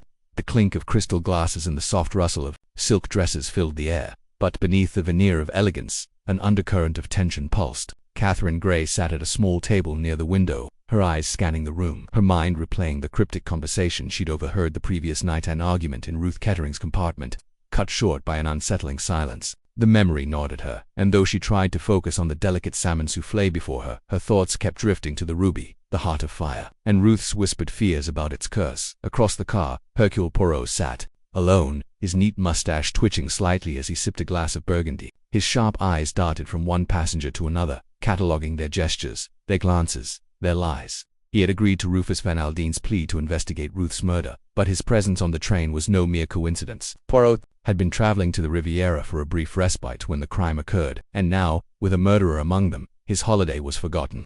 He had already examined Ruth's compartment, noting the dropped cigarette case, the strange mark on the window, and the absence of the ruby. But it was the passengers themselves who held the key, and tonight he intended to stir the pot. Poirot's plan was simple yet audacious, a partial reenactment of the previous night's journey, designed to unsettle the suspects and provoke a reaction. He had enlisted the train staff to recreate the exact conditions, same lighting, same dining car menu, same seating arrangements where possible. Catherine, whom he'd come to admire for her quiet perceptiveness, was his unofficial ally, tasked with observing the others while he probed their alibis. The dining car was a stage, and the players were assembling. Derek Kettering, Ruth's estranged husband, lounged at a table near the center, his handsome face set in a practiced mask of nonchalance. His tailored suit couldn't hide the strain in his jaw or the way his fingers drummed restlessly against the tablecloth. Across from him sat Morel, his volatile mistress, her crimson lips pursed as she toyed with a glass of champagne. Her eyes, sharp and predatory, flicked toward Derek, then away, as if she were weighing her next move. The Comte de la Roche, Ruth's former lover, occupied a corner table, his aristocratic features composed but his hands betraying a slight tremor as he cut into his steak. And then there was the dark-haired man Catherine had noticed earlier, now seated near the bar, his face half hidden by a newspaper. She couldn't shake the feeling that he was watching them all. Poirot rose from his seat, his small frame commanding the room's attention despite its unassuming stature. "Mesdames et messieurs," he began, his voice clear and deliberate. "Tonight, we dine as we did last night, when Madame Kettering was still among us. I ask you to think back, to recall every detail, every face, every sound, for among us is one who knows more than they admit." A ripple of unease passed through the car. Morel's glass froze halfway to her lips. Derek's fingers stilled. The Comte's smile tightened, and the dark-haired man lowered his newspaper just enough to reveal cold, calculating eyes. Catherine felt a chill, her hands tightening around her napkin. She glanced at Poirot, who gave her a subtle nod as if to say, "Observe, mademoiselle." The meal progressed, but the atmosphere grew heavier with each course. Poirot moved from table to table, his questions deceptively casual. To Derek, he remarked, "Monsieur, you were in the smoking car last night, were you not? At what hour did you return to your compartment?" Derek's response was smooth, almost rehearsed. "Around 11, I believe. I didn't keep a clock on me." Poirot nodded, his expression unreadable, but Catherine noticed the way his eyes lingered on Derek's cigarette case, engraved with his initials, lying on the table. To Morel, Poirot was all charm, complimenting her dress before asking, "Mademoiselle, you were seen near Madame Kettering's compartment last night." A heated exchange. Perhaps Morel laughed, a brittle sound. "You're mistaken, Monsieur Poirot. I was nowhere near her. I was entertaining myself elsewhere." Her eyes darted to Derek, and Catherine caught the flash of guilt in her. The expression that Comte proved harder to rattle. "Monsieur le Comte," Poirot said, leaning in slightly, "you are a man of refined tastes. No, the Heart of Fire must have fascinated you, with its history tied to your beloved Catherine, the Great." The Comte's smile was a masterpiece of deflection. "A beautiful gem, yes, but I am a man of sentiment, not greed. I had no need for Madame Kettering's ruby." Yet Catherine noticed his fingers tighten around his fork, a small crack in his polished facade. As the dessert plates were cleared, Poirot signaled to the train staff, and the lights dimmed slightly, mimicking the ambience of the previous night. The car fell silent, save for the rhythmic clatter of the train on the tracks. Poirot stood again, his voice cutting through the tension. "Last night, at approximately midnight, a scream was heard. Faint, fleeting, but real. Who among you heard it? Who among you caused it?" No one spoke. Catherine's heart pounded as she recalled the scream she'd heard, faint but unmistakable, as she passed Ruth's compartment. She hadn't mentioned it to Poirot yet, unsure if it was significant, but now she wondered if she should. Before she could decide, Morel stood abruptly, her chair scraping against the floor. "This is absurd," she snapped. "You're accusing us all, playing games while a murderer walks free." Her outburst drew every eye, and Catherine saw Derek's hand reach for hers, only for Morel to pull away. Poirot's eyes gleamed. "Mademoiselle, your passion is noted. But the truth does not hide behind anger. It hides in the small things, the glance, the gesture, the lie." He turned to the dark-haired man, who had remained silent all evening. "And you, monsieur, you have said nothing, yet your eyes see everything. What is your name?" The man folded his newspaper with deliberate care. "Boris Krasnine," he said, his voice low and accented. "I am a businessman, nothing more. I have no part in your little drama." Poirot's smile was almost predatory. "We shall see, Monsieur Krasnine, we shall see." The reenactment ended as the train slowed for a scheduled stop, the passengers dispersing to their compartments. Catherine lingered, catching Poirot's eye. "Monsieur Poirot," she said quietly, "I heard something last night, a scream, just as you described. It came from Ruth's compartment. I'm sure of it." Poirot's expression softened, but his eyes were sharp. "Mercy, mademoiselle, your observation is most valuable. But I must warn you, trust no one, for the killer watches still." He handed her a small key. "This unlocks a drawer in my compartment. Inside is a letter, found torn in Ruth's berth. Guard it, but tell no one." Catherine slipped the key into her purse, her pulse quickening. As she returned to her compartment, she passed the dark-haired man Krasnine leaning against a window, his gaze fixed on the night outside. His eyes met hers for a moment, and she felt a jolt of unease.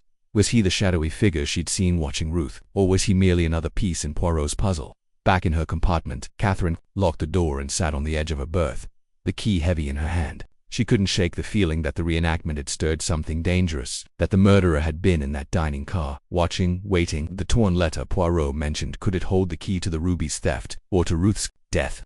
She resolved to retrieve it at the first opportunity, but sleep eluded her, the train's gentle rocking a stark contrast to the turmoil in her mind. Meanwhile, Poirot sat in his own compartment, a small notebook open before him. He sketched a timeline of the train's stops, cross-referencing the passengers' alibis. Derek claimed to be in the smoking car, but a steward had seen him near Ruth's compartment at 11:30. Morel's alibi was vague, her movements unaccounted, for after 10 p.m. the Comte's charm masked a history of dubious dealings, and Krasnine's presence on the train was too convenient to be coincidence. And then there was the letter, found in Ruth's compartment, its fragments pieced together to reveal a coded message: HF to be delivered at nice, trust no one, HF Heart of Fire. But who was to receive it, and why? Poirot's mustache twitched as he closed the notebook. "The murderer was never far from us," he murmured to himself. "And tonight they have made their first mistake." The night deepened, the train's rhythm a steady pulse through the darkness. In her compartment, Morel paced, her hands trembling as she lit a cigarette. Derek stared out his window, his reflection pale and haunted. The Comte sipped brandy, his eyes distant, while Krasnine sat motionless, a shadow among shadows, and Catherine, clutching the key, felt the weight of Poirot's warning, trust no one. The blue train sped on, carrying its secrets into the night, each passenger a piece of the puzzle, each moment a step closer to the truth or to danger. The reenactment had done its work, sowing doubt and fear among the suspects. Poirot knew that pressure would force the guilty to act, to make a mistake. He had seen it before, the way guilt betrayed itself in a glance, a hesitation, a lie too carefully crafted. But this case was complex, the motives tangled like the threads of a spider's web. The ruby, The Heart of Fire was the obvious prize, but Poirot suspected a deeper motive, something personal, something hidden in the pasts of those aboard. Catherine, too, felt the weight of the mystery. She had come aboard the blue train, seeking adventure, a break from her quiet life in St. Mary Mead. But now she was entangled in a murder, her observations feeding Poirot's investigation. She thought of Ruth, her pale face and nervous hands, the way she'd spoken of the ruby's curse as if it were a living thing. Had Ruth known her killer? Had she sensed the danger closing in? The next morning, as the train approached the Riviera, Poirot summoned Catherine to his compartment. The small space was meticulously organized, a reflection of the man himself. He handed her a cup of tea, his demeanor calm but his eyes alight with purpose. "Mademoiselle Gray," he said, we have a gift for seeing what others miss. Tell me, what did you observe last night?" Catherine recounted the reenactment: Morel's outburst, Derek's tension, the Comte's calculated charm, and Krasnin's unsettling silence. She hesitated, then added, "There was something else. When I passed Ruth's compartment last night, I heard a man's voice, low and urgent. I couldn't make out the words, but it wasn't Derek or the Comte. It might have been Krasnin." Poirot's eyes narrowed. "Most interesting. And the scream you heard, can you place it in time? Midnight, or just after?" Catherine said. "I was returning to my compartment after dinner. It was faint, but it stopped me in my tracks." Poirot nodded, jotting a note in his book. "The scream is our anchor, mademoiselle. It marks the moment of crisis. But was it Madame Kettering's cry, or someone else's? We must be precise." He handed her a photograph of the torn letter, its fragments carefully aligned. The words were cryptic, written in a hurried hand. "HF to be delivered at Nice. Trust no one. Beware the shadow." Catherine frowned. The shadow? Could that be Krasnin? He was watching Ruth from the start. "Perhaps," Poirot said, his tone noncommittal. "But the shadow may not be a person. It may be a secret, a fear, a deception. We must look beyond the obvious." Their conversation was interrupted by a knock at the door. A steward entered, his face pale. "Monsieur Poirot, there's been an incident. A glove was found in the corridor near Madame Kettering's compartment. It's stained with blood." Poirot's eyes gleamed. "Show me." The glove, a woman's wars made of fine leather, its cuff embroidered with a delicate pattern. The bloodstain was faint but unmistakable, a rusty smear across the palm. Poirot examined it under a magnifying glass, his expression unreadable. "This glove," he said, "is a message. It was meant to be found, but not by us. Someone is growing careless." Catherine felt a chill. "Whose glove is it?" "That, mademoiselle, is the question. It could belong to Morel, to a maid, even to Madame Kettering herself. But the blood—" He trailed off, his mind racing. "We must return to the dining car tonight. The killer will not rest, and neither shall we." The day passed in a blur of interviews and observations. Poirot questioned the train staff, confirming the timeline of the previous night. A steward recalled seeing Morel near Ruth's compartment at 10:30, contradicting her alibi. Another mentioned a man matching Krasnin's description lingering near the dining car at midnight. Derek's movements remained murky, his charm deflecting scrutiny but not suspicion. The Comte, meanwhile, produced a ticket stub proving he'd been in the lounge car until 11:45. But Poirot noted the stub's pristine condition, as if it had never been handled. Catherine spent the day watching the suspects, her role as Poirot's eyes and ears growing more daunting. She noticed small things: a nervous tick in Morel's smile, the way Derek's hand lingered on his cigarette case, the Comte's habit of glancing at his watch as if waiting for something. Krasnin remained elusive. His presence felt more than seen, like a shadow moving just out of sight. That evening, the dining car was quieter, the passengers subdued. The reenactment had left its mark, and the discovery of the glove had spread like wildfire. Morel sat alone, her eyes red-rimmed, while Derek nursed a whiskey, his gaze fixed on the floor. The Comte was absent, claiming a headache, and Krasnin had vanished entirely, his compartment empty when a steward checked. Poirot entered the car, his presence a spark in the tense atmosphere. "Mesdames et messieurs," he said, "we are close to the truth. The glove, the letter, the scream, they are pieces of a puzzle, and tonight we shall add another." He held up a small object, a cigarette lighter, engraved with the initials B.T. "This was found in Madame Kettering's compartment, hidden beneath a cushion. Monsieur Krasnin, would you care to explain?" All eyes turned to Krasnin, who had slipped into the car unnoticed.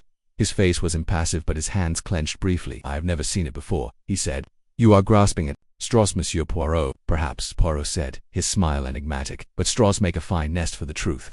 The dinner ended without further incident, but Catherine couldn't shake the feeling that the net was tightening. She returned to her compartment, the key to Poirot's drawer burning in her purse. Late that night, when the train was silent, she slipped into his compartment and unlocked the drawer. Inside was the torn letter, its fragments now fully assembled. She read it again, her heart racing. "HF to be delivered at Nice. Trust no one. Beware the shadow." Below it, in Ruth's handwriting, was a single word: Comte. Catherine's breath caught. Was the Comte the shadow, or was Ruth warning against someone else? She tucked the letter into her blouse and locked the drawer, her mind racing. As she stepped into the corridor, a figure loomed before her, Krasnin, his eyes glinting in the dim light. "You should be careful, mademoiselle," he said, his voice low. "Curiosity can be dangerous." Catherine forced a smile, her heart pounding.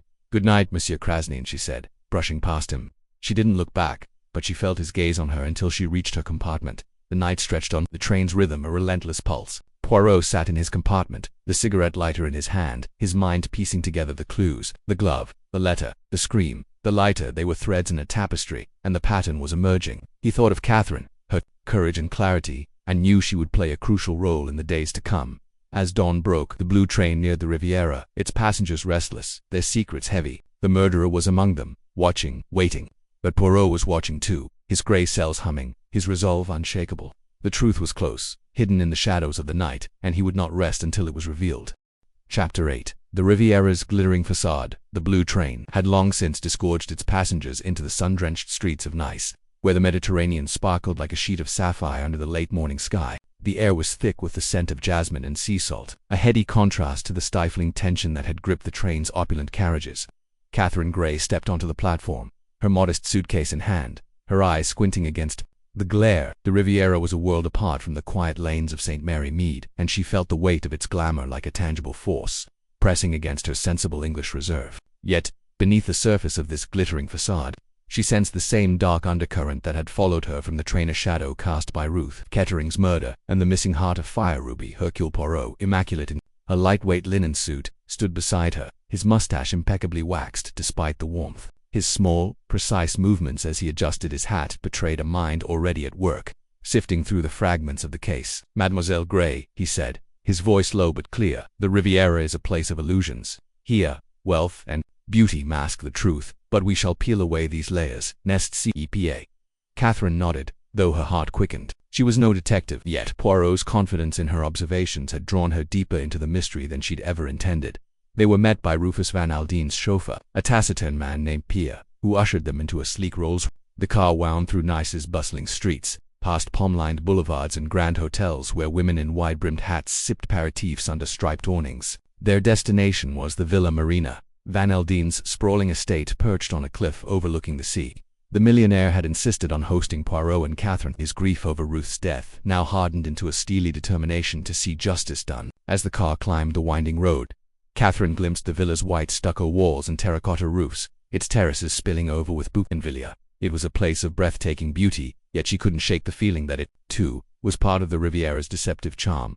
Inside the villa, the air was cool, the marble floors gleaming under chandeliers that cast prismatic light across the walls. Rufus Van Aldine greeted them in the drawing room, his broad shoulders slumped with exhaustion. His face, usually so commanding, was etched with lines of loss. "Poirot," he said gruffly, shaking the detective's hand, "I'm counting on you. That Ruby, my Ruth, she didn't deserve this." His voice cracked and he turned away, gesturing to a man standing nearby. "This is Major Richard Knighton, my secretary. He's been with me through all this, knows everything about Ruth's troubles." Knighton stepped forward, a tall man in his late 30s with a soldier's bearing and a quiet, watchful demeanor. His brown hair was neatly parted, and his hazel eyes met Catherine's with a flicker of curiosity before he bowed slightly. "Miss Gray, Monsieur Poirot," he said, his voice smooth but guarded. "Mr. Van Aldine has told me of your involvement. I'll do whatever I can to assist." Poirot's eyes narrowed slightly, as if weighing the man's words, but he merely nodded and murmured, "Bon, we shall see." The drawing room was soon filled with the other players in this deadly drama, summoned by Van Aldine's insistence that the investigation continue apace. Derek Kettering slouched in an armchair, his handsome face marred by a scowl, his fingers drumming impatiently on the armrest. Morel, his mistress, stood by the window, her scarlet dress a stark contrast to the room's muted elegance. Her dark eyes darted between the others, her lips pursed as if holding back a venomous retort.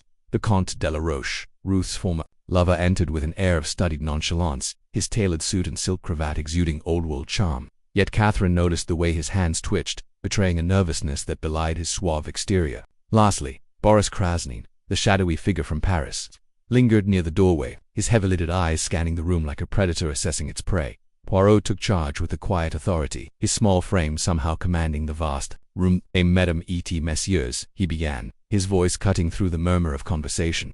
"We are here to uncover the truth behind Madame Kettering's tragic death and the theft of the Heart of Fire. Each of you has a piece of this puzzle, whether you know it or not. I ask for your cooperation and your honesty." His eyes lingered on the Comte, who smiled faintly but said nothing. Catherine sat near the edge of the group, her hands folded in her lap, feeling acutely out of place among these figures, yet she was determined to play her part, her memory of Ruth's frightened eyes in the dining car spurring her on. She glanced at Major Knighton, who had taken a seat beside Van Aldine, his expression unreadable. There was something about him, his quiet competence, perhaps the way he seemed to observe without being noticed, that intrigued her. She made a mental note to share this with Poirot later. The morning's discussion yielded little new information, as each suspect deflected Poirot's probing questions with practiced ease. Derek claimed ignorance of Ruth's plans, insisting he'd been in his compartment all night. Morel, her voice dripping with scorn, accused Ruth of flaunting the ruby to provoke jealousy. The Comte spoke vaguely of a misunderstanding with Ruth while Krasnine remained silent, his presence a looming threat. Frustrated, Poirot suggested a walk through Nice's old town to clear their minds, and Catherine readily agreed, eager to escape the villa's oppressive atmosphere. Streets of Nice were a labyrinth of narrow alleys and vibrant markets, where vendors hawked flowers, olives, and freshly baked bread. Poirot, despite his polished appearance, navigated the cobblestones with ease, his eyes darting to every detail of the flicker of a curtain, the glance of a passer-by. "Mademoiselle," he said as they paused by a fountain, "you have observed Major Knighton. What is your impression?" Catherine hesitated, choosing her words carefully. "He's reserved, loyal to Mr. Van Aldine, I think, but there's something guarded about him, as if he's holding back." Poirot nodded, his lips curving slightly, precisement to the quiet ones. "They often see the most. We shall keep an eye on Monsieur Knighton." Their walk led them to a small jewelry shop tucked between a cafe and a bookstore. The sign above the door read Maison Duval, and its windows gleamed with displays of gold and gemstones. Poirot's interest was piqued, and he motioned for Catherine to follow him inside. The shop was dimly lit, its air heavy with the scent of polished wood and velvet. An elderly jeweler, Monsieur Duval, greeted them with a bow, his spectacles glinting as he assessed Poirot's impeccable attire. "Monsieur Poirot, a pleasure," Duval said, his voice tinged with a Provençal accent. "I have heard of your reputation. You are here about the Heart of Fire now?" Poirot's eyebrows rose, but he nodded, encouraging the jeweler to continue. Duval leaned forward, his voice dropping to a whisper. "That ruby, it is no ordinary stone. It belonged to Catherine the Great. Yes, but its history is soaked in blood. They say it brings death to those who possess it. Madame Kettering, she came to me weeks ago, asking about its value. She was afraid, monsieur, afraid of someone watching her." Catherine's breath caught, and she exchanged a glance with "Did she say who?" she asked, unable to help herself. Duval shook his head. "Nan, but she mentioned a man, a foreigner, perhaps. She said he knew too much about the ruby." Poirot pressed further, but Duval had little more to offer, only a warning: "Be careful, monsieur. The Heart of Fire does not rest easily." As they left the shop, Catherine's mind raced. Ruth's fear, the ruby's curse, the mysterious foreigner, each piece seemed to fit into a larger, more sinister picture. Poirot, however, appeared unruffled, his eyes bright with purpose. "The curse, mademoiselle, is nonsense," he said, waving a hand, "but human greed. That is real, and it is here, in Nice, that we shall find it." Back at the Villa Marina, the afternoon brought a new development. Major Knighton, who had been dispatched to retrieve Ruth's correspondence from her London flat, returned with a bundle of letters. Among them was a note, written in Ruth's hurried hand, addressed to her father. It read, "I am being followed. I don't know who, but they want the ruby. I fear for my life." Van Aldine's face paled as he read it aloud, his hands trembling. "Why didn't she tell me?" he whispered, his voice breaking. Poirot seized the note, his fingers tracing the ink. "This was written days before the train journey," he murmured. "She knew, and yet she boarded the blue train. Why?" His question hung in the air, unanswered, as the group dispersed to their rooms. Catherine lingered, watching slip out onto the terrace, where he was joined by the Comte. Their conversation was too low to hear, but their furtive glances suggested a shared secret. She reported this to Poirot, who nodded thoughtfully. "The Comte and Krasnine said their paths crossed too often for coincidence. We must learn more." That evening, the villa hosted a dinner that felt more like a chess match than a meal. The long mahogany table was set with crystal and silver, the candlelight casting shadows that seemed to dance with suspicion. Derek drank heavily, his eyes bloodshot as he argued with Morel, who responded with barbed remarks. The Comte, seated beside Catherine, attempted to charm her with tales of Parisian society. But his words felt rehearsed, his smile too polished. Krasnine ate in silence, his presence a dark cloud over the gathering. Van Aldine meanwhile barely touched his food, his gaze fixed on a portrait of Ruth that hung above the fireplace. Poirot, ever observant, steered the conversation toward the ruby's history, probing for reactions. "A stone like the Heart of Fire," he said, swirling his wine. "It inspires passion, nan greed, perhaps, or vengeance." Morel's fork clattered against her plate, and Derek's jaw tightened. The Comte laughed lightly, but but his eyes flicked toward Krasnine, who remained impassive. Catherine, emboldened by Poirot's example, mentioned the jeweler's tale of the ruby's curse, watching for any sign of unease. Only Knighton reacted, his brow furrowing as he murmured, "Superstition, surely." After dinner, Poirot invited Catherine for a walk in the villa's gardens, where the scent of lavender mingled with the salty breeze. The moon hung low, casting a silver glow over the terraces. "Mademoiselle," Poirot said, his voice soft but urgent, "you have a gift for seeing what others miss. The Comte and Krasnine, they are linked. But how? And Major Knighton's loyalty to Van Aldine is clear, but is it absolute?" Catherine frowned, unsure. "Knighton seems devoted," she said, "but there's something distant about him, as if he's playing a role." Poirot nodded, his eyes gleaming. "Exactement. The Riviera hides many roles, Mademoiselle. Tomorrow we shall visit the Casino de Monte Carlo. It is a place where masks slip and secrets are wagered like chips." He paused, his gaze distant. "The heart of fire is close. I feel it, and with it, the truth." The next morning, Catherine awoke to the sound of waves crashing against the cliffs below. The villa was quiet, its occupants still recovering from the previous night's tensions. She dressed quickly, choosing a simple blue frock that felt more like herself than the borrowed elegance of the Riviera. Poirot was waiting in the foyer, his straw hat tilted at a jaunty angle. "To the casino, mademoiselle," he said, offering his arm. "There, we shall see who gambles more than money." The Casino de Monte Carlo was a palace of excess, its golden domes and marble columns gleaming under the sun. Inside, the air was thick with cigar smoke and the clink of chips. Catherine felt out of her depth, but Poirot moved with ease, his eyes scanning the crowd. They spotted the Comte at a roulette table, his charm drawing a small crowd of admirers. Krasnine was nearby, watching from a shadowed corner, his face unreadable. Derrick and Morel were absent, but Knighton appeared unexpectedly, his presence at the casino surprising Catherine. "He didn't mention coming here," she whispered to Poirot. "Nan," Poirot replied, his voice low, "and yet, here he is. Let us observe." They followed Knighton at a distance, watching as he exchanged a few words with a croupier before slipping into a private room. Poirot's eyes narrowed. "A meeting, perhaps," he murmured, "or a transaction." Before they could investigate further, a commotion erupted at the roulette table. The Comte, his face flushed, was arguing with a dealer, his voice rising. "You cheat," he shouted, drawing attention. Krasny moved swiftly to his side, whispering something that calmed the Comte's outburst. Catherine's heart raced. There was a connection here, tangible and dangerous. Poirot, however, remained calm, his hand resting lightly on her arm. "Patience, mademoiselle," he said. "The pieces are falling into place." Back at the villa, Poirot gathered the suspects once more, this time in the library. He produced a small object from his Paquita cigarette case, its silver surface engraved with an intricate design. "This," he said, holding it aloft, "was found in Madame Kettering's compartment. It does not belong to her, nor to Monsieur Derrick." "To whom then does it belong?" The room fell silent, every eye on the case. The Comte's smile faltered, and Krasnine's hand twitched toward his pocket. Knighton, however, remained still, his expression unreadable. Poirot continued, his voice steady. "The heart of fire is a lure, Miss Amos. It draws out the greed, the fear, the desperation.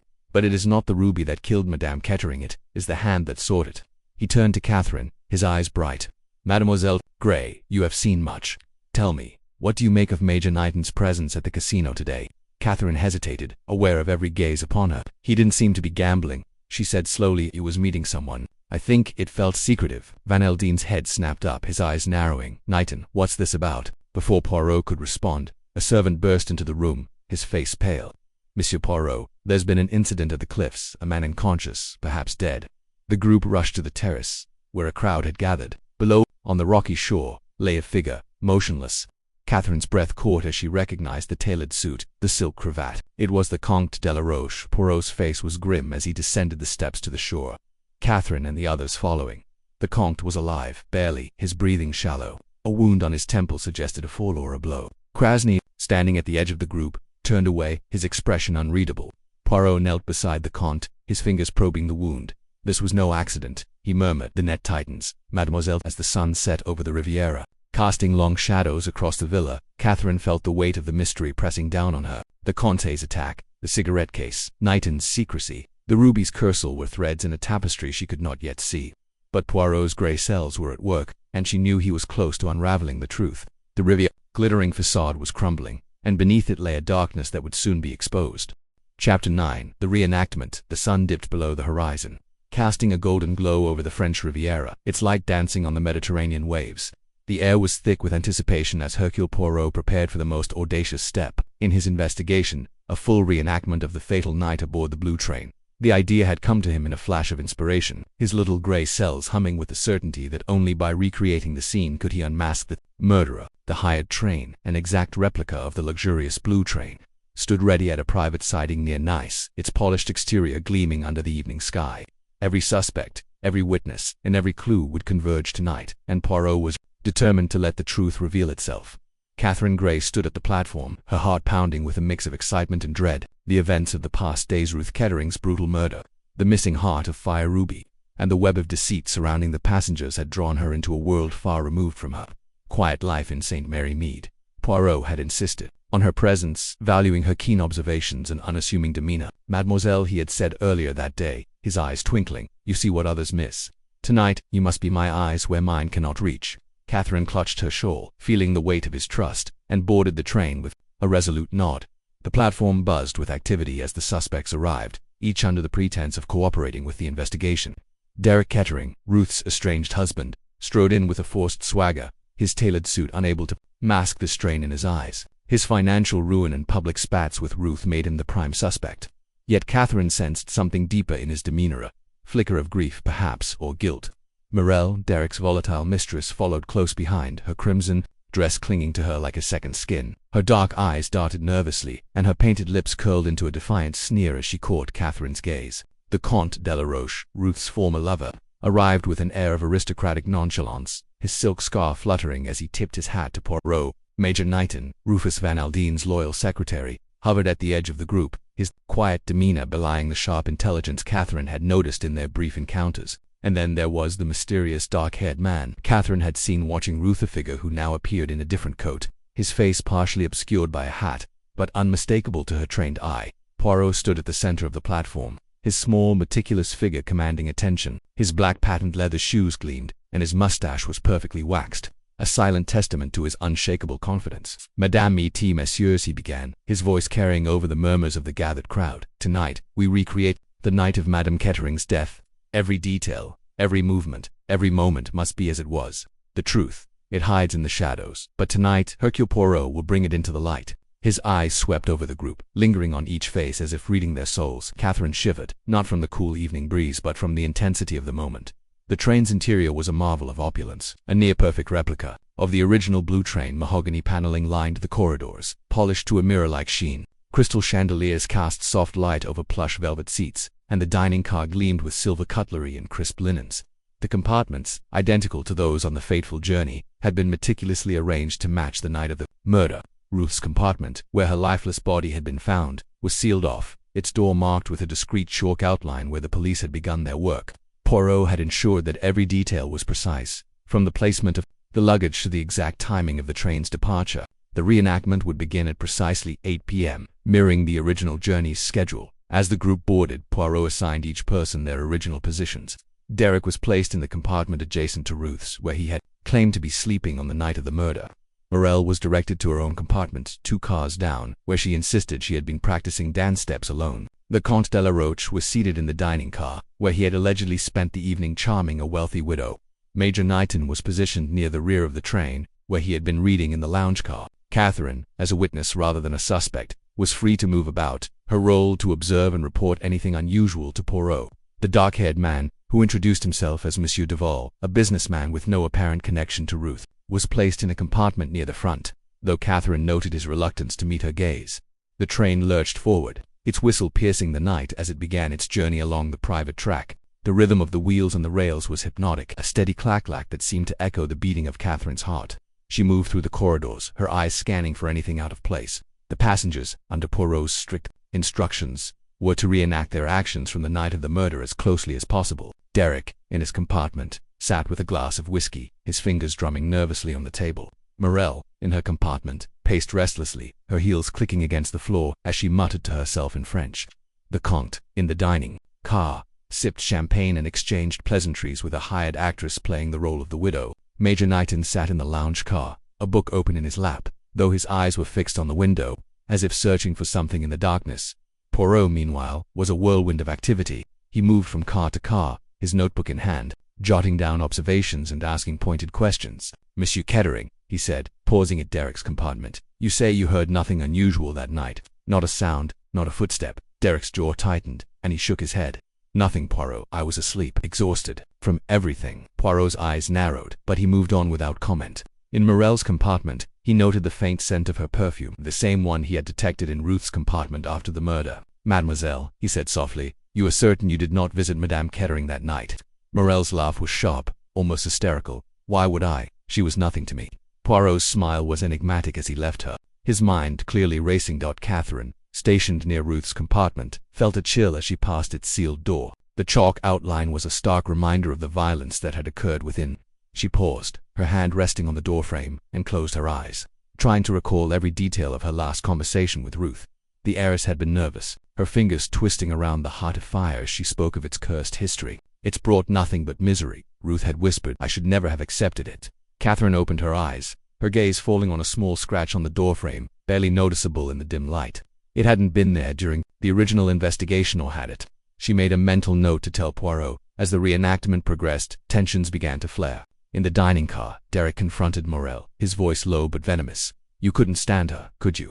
Always scheming, always wanting more. Morel's eyes flashed with fury. And you, Derek, you think I don't know about your debts? You needed her money, not her.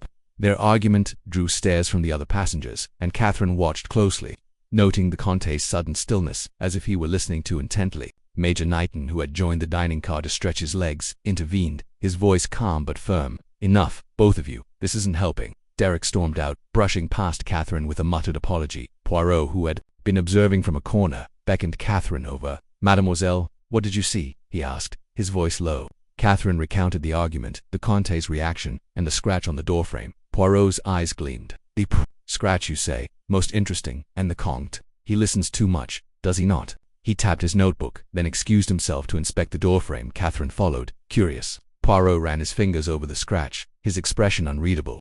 This was made by something sharp, he murmured. A tool, perhaps, or a weapon. But why here? He straightened, his gaze distant, as if piecing together a puzzle only he could see. The train's rhythm faltered, the wheels screeching as it slowed unexpectedly. The passengers murmured in confusion, and Poirot's head snapped up. This is not planned, he said sharply, moving toward the conductor's car. Catherine followed, her pulse quickening. The conductor, a nervous man hired for the reenactment, stammered that the train had hit a minor obstruction on the track, a branch perhaps, or debris. Poirot's eyes narrowed. A branch? At this hour, on a private track? Nan, this is no accident. He ordered the train to stop completely, and the passengers gathered in the dining car, their faces a mix of irritation and unease. As the train halted, Catherine's eyes caught a glint of something in the corridor, near Ruth's compartment. She knelt and found a small blood-stained glove, half hidden beneath a rug. Her breath caught. She hadn't seen it during the original investigation, and it hadn't been mentioned in Poirot's notes. She called him over, and he examined the glove with a magnifying glass, his face grave. This is fresh, he said, his voice barely above a whisper. The blood is not old. Someone has been careless tonight. He slipped the glove into an evidence bag, his eyes scanning the group. The murderer, he announced, his voice cutting through the murmurs, has betrayed themselves tonight. The dining car fell silent, every eye on Poirot. Derek's face was pale, Morel's hands trembled, and the Comte's smile was frozen. Major Knighton stood rigidly, his gaze fixed on the floor. Monsieur Duval, the dark-haired man, shifted uncomfortably, his hat pulled low. Catherine's mind raced. Had the glove been planted to mislead them, or was it a genuine mistake? Poirot's words echoed in her ears. Trust no one, mademoiselle, for the killer watches still. She studied each face, searching for a telltale sign of guilt, but all she saw was fear and suspicion. Poirot paced the dining car, his hands clasped behind his back. Madame et messieurs, he said, the glove is but one piece of the puzzle. Tonight, we have seen the truth in your actions, your words, your glances. The murderer believed they could outwit Hercule Poirot, but they have made a fatal error. He paused, his eyes locking onto each suspect in turn. The heart of fire was not stolen for greed alone. No, it was a distraction, a mask for a deeper motive. And tonight, that motive has been laid bare. Catherine's heart pounded as she realized the reenactment had served its purpose, not just to recreate the night of the murder, but to provoke the killer into revealing themselves. The glove, the scratch, the halted train, every detail was a thread in Poirot's intricate web. She glanced at the Comte, whose charm now seemed a brittle facade, and at Morel, whose nervous energy betrayed her bravado. Derek's clenched fists and Knighton's quiet intensity only deepened the mystery.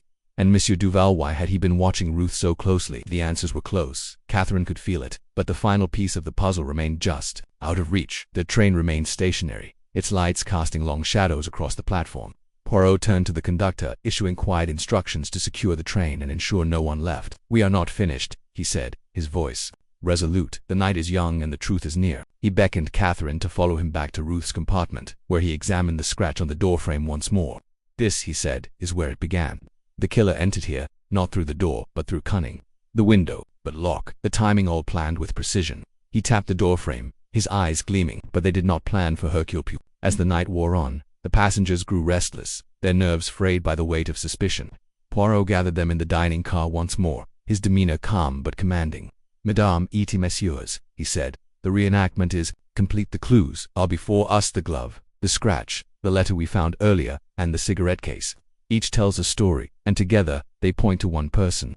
He paused, letting the tension build. "Tomorrow at the villa, we'll reveal the murderer. Until then, I suggest you reflect on your actions, for the truth will not be denied." The chapter closed with the train silent, its passengers frozen in a tableau of fear and anticipation.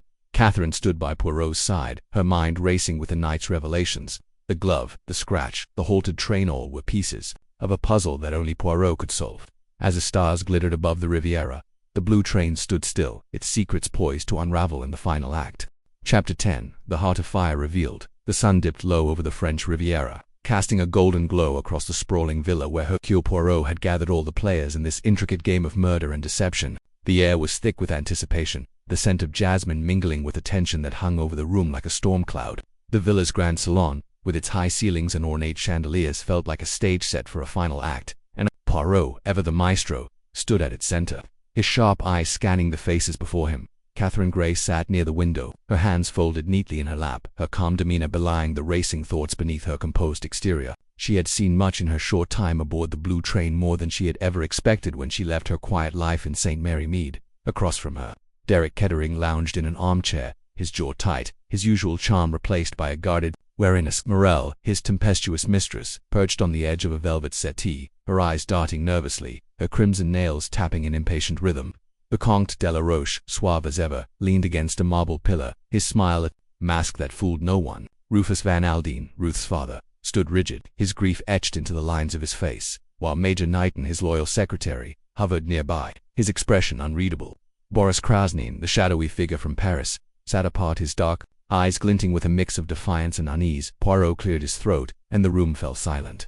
"Mesdames et messieurs," he began, his voice steady and commanding.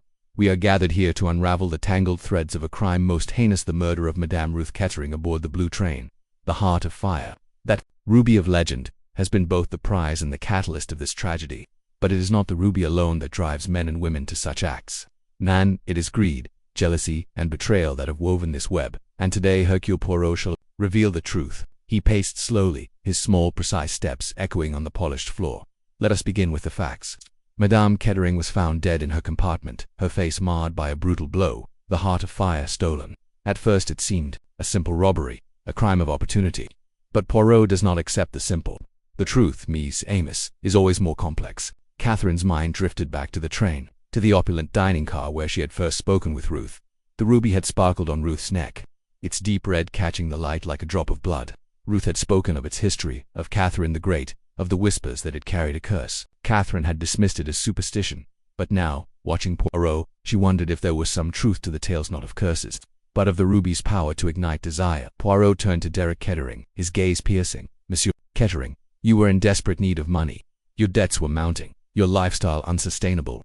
The Heart of Fire would have solved your troubles, would it not? And your marriage to Madame Kettering was, shall we say, less than harmonious." Derek's eyes flashed with anger. "I didn't kill her," he snapped. "Yes, we fought. Yes, I needed money. But I loved Ruth. In my own way, I wouldn't have harmed her." Poirot raised a hand, silencing him. "Perhaps, but let us consider. Mademoiselle Morel." He turned to the dancer, whose lips parted in a gasp. "You were jealous of Madame Kettering, were you not? Her wealth, her status, her hold over Monsieur Kettering, and the ruby. Such a prize would have secured your future." Morel's laugh was sharp, brittle. "You'd think I'd kill for a jewel. I'm not that desperate, Monsieur Poirot. Derek was mine, ruby or no ruby." Poirot's mustache twitched, a sign Catherine had come to recognize as amusement or suspicion or both. "We shall see," he said softly, then turned to the Comte de la Roche. "And you, Monsieur le Comte, a man of charm and secrets. Madame Kettering was once your lover, and you knew of the ruby's value. Did you not once boast of your skill in acquiring rare treasures?" The Comte's smile was smooth, unruffled. I am a collector, Monsieur Poirot, not a murderer. My interest in Ruth was long past, and I have no need for stolen goods." Poirot nodded, as if considering this, then gestured to Boris Krasnine. "And you, Monsieur Krasnine, a man who moves in shadows. You were seen in Paris, watching the transaction of the Heart of Fire.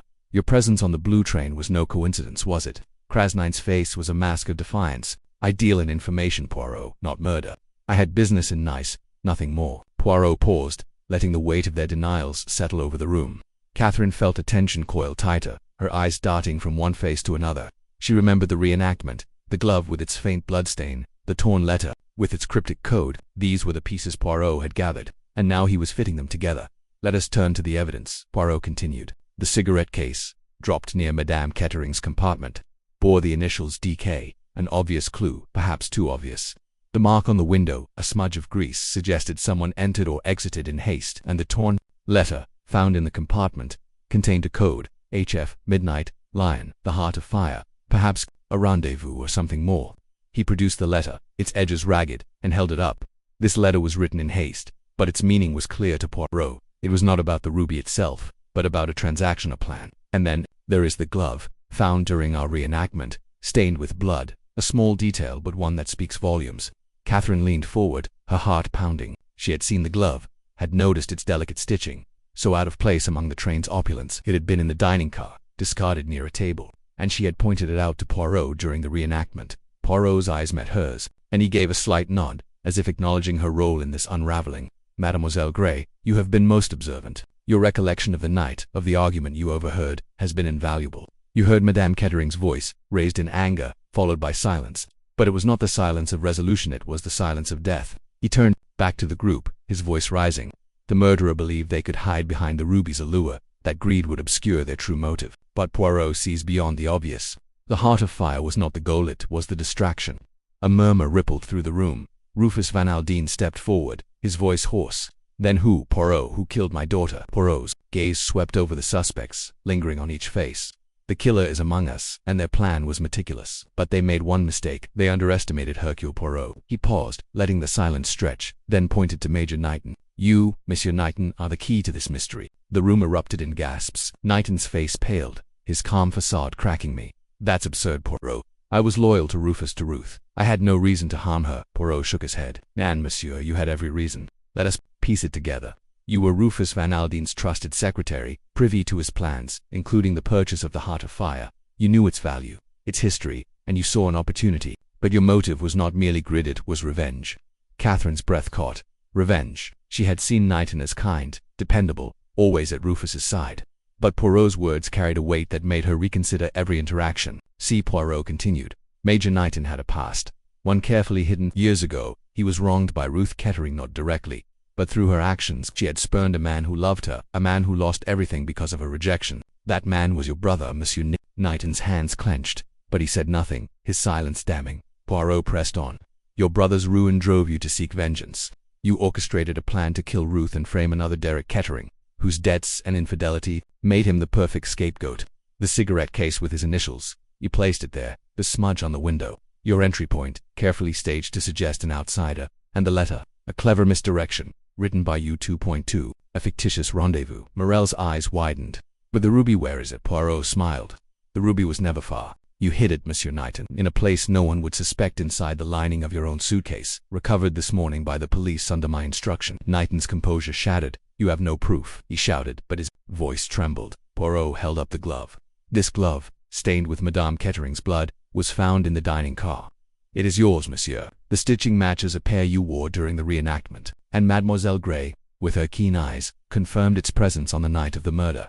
Catherine nodded, her voice steady. "I saw it, near the table where you sat, Major Knighton. It was out of place, too delicate for a man like you." Knighton's shoulders slumped, defeat washing over him. I didn't mean for it to go this far," he muttered. "Ruth destroyed my brother. She deserved it." Rufus Van Aldine lunged forward, his face contorted with rage, but Poirot raised a hand. "Nan, monsieur, justice will be served, but not by your hand. The police are waiting." As if on cue, two officers stepped into the room, their faces grim. Knighton offered no resistance as they led him away, his head bowed, the weight of his crime finally exposed. Poirot turned to the group, his voice softening. "The Heart of Fire is no longer cursed, if it ever was. It is merely a stone, beautiful but lifeless. The true curse is the greed and hatred it inspired. The ruby has been recovered, and it will be returned to Monsieur Van Aldine." Rufus nodded, his eyes glistening. "Thank you, Poirot, for Ruth." Poirot bowed slightly. "It is my duty, monsieur." Catherine rose, her heart lighter but still heavy with the weight of what she had witnessed. She approached Poirot, her voice quiet. "I think I shall return to St. Mary Mead, Monsieur Poirot. The Riviera is beautiful, but I prefer my quiet life." Poirot's eyes twinkled. "A wise choice, mademoiselle, but you have the heart of a detective. Should you ever wish to join me, Hercule Poirot would be honored." She smiled, shaking her head. "I'll leave the mysteries to you." As the group dispersed, Poirot stood alone, gazing out at the fading light. The blue train, somewhere in the distance, continued its journey, carrying new passengers, new stories. "The train carries many secrets," he murmured, "but none escape Hercule Poirot." The villa grew quiet, the mystery resolved, the truth laid bare. The heart of fire had claimed its last victim, not in death, but in justice. And as the stars emerged over the Riviera, the blue train rolled on, its wheels whispering of secrets yet to come.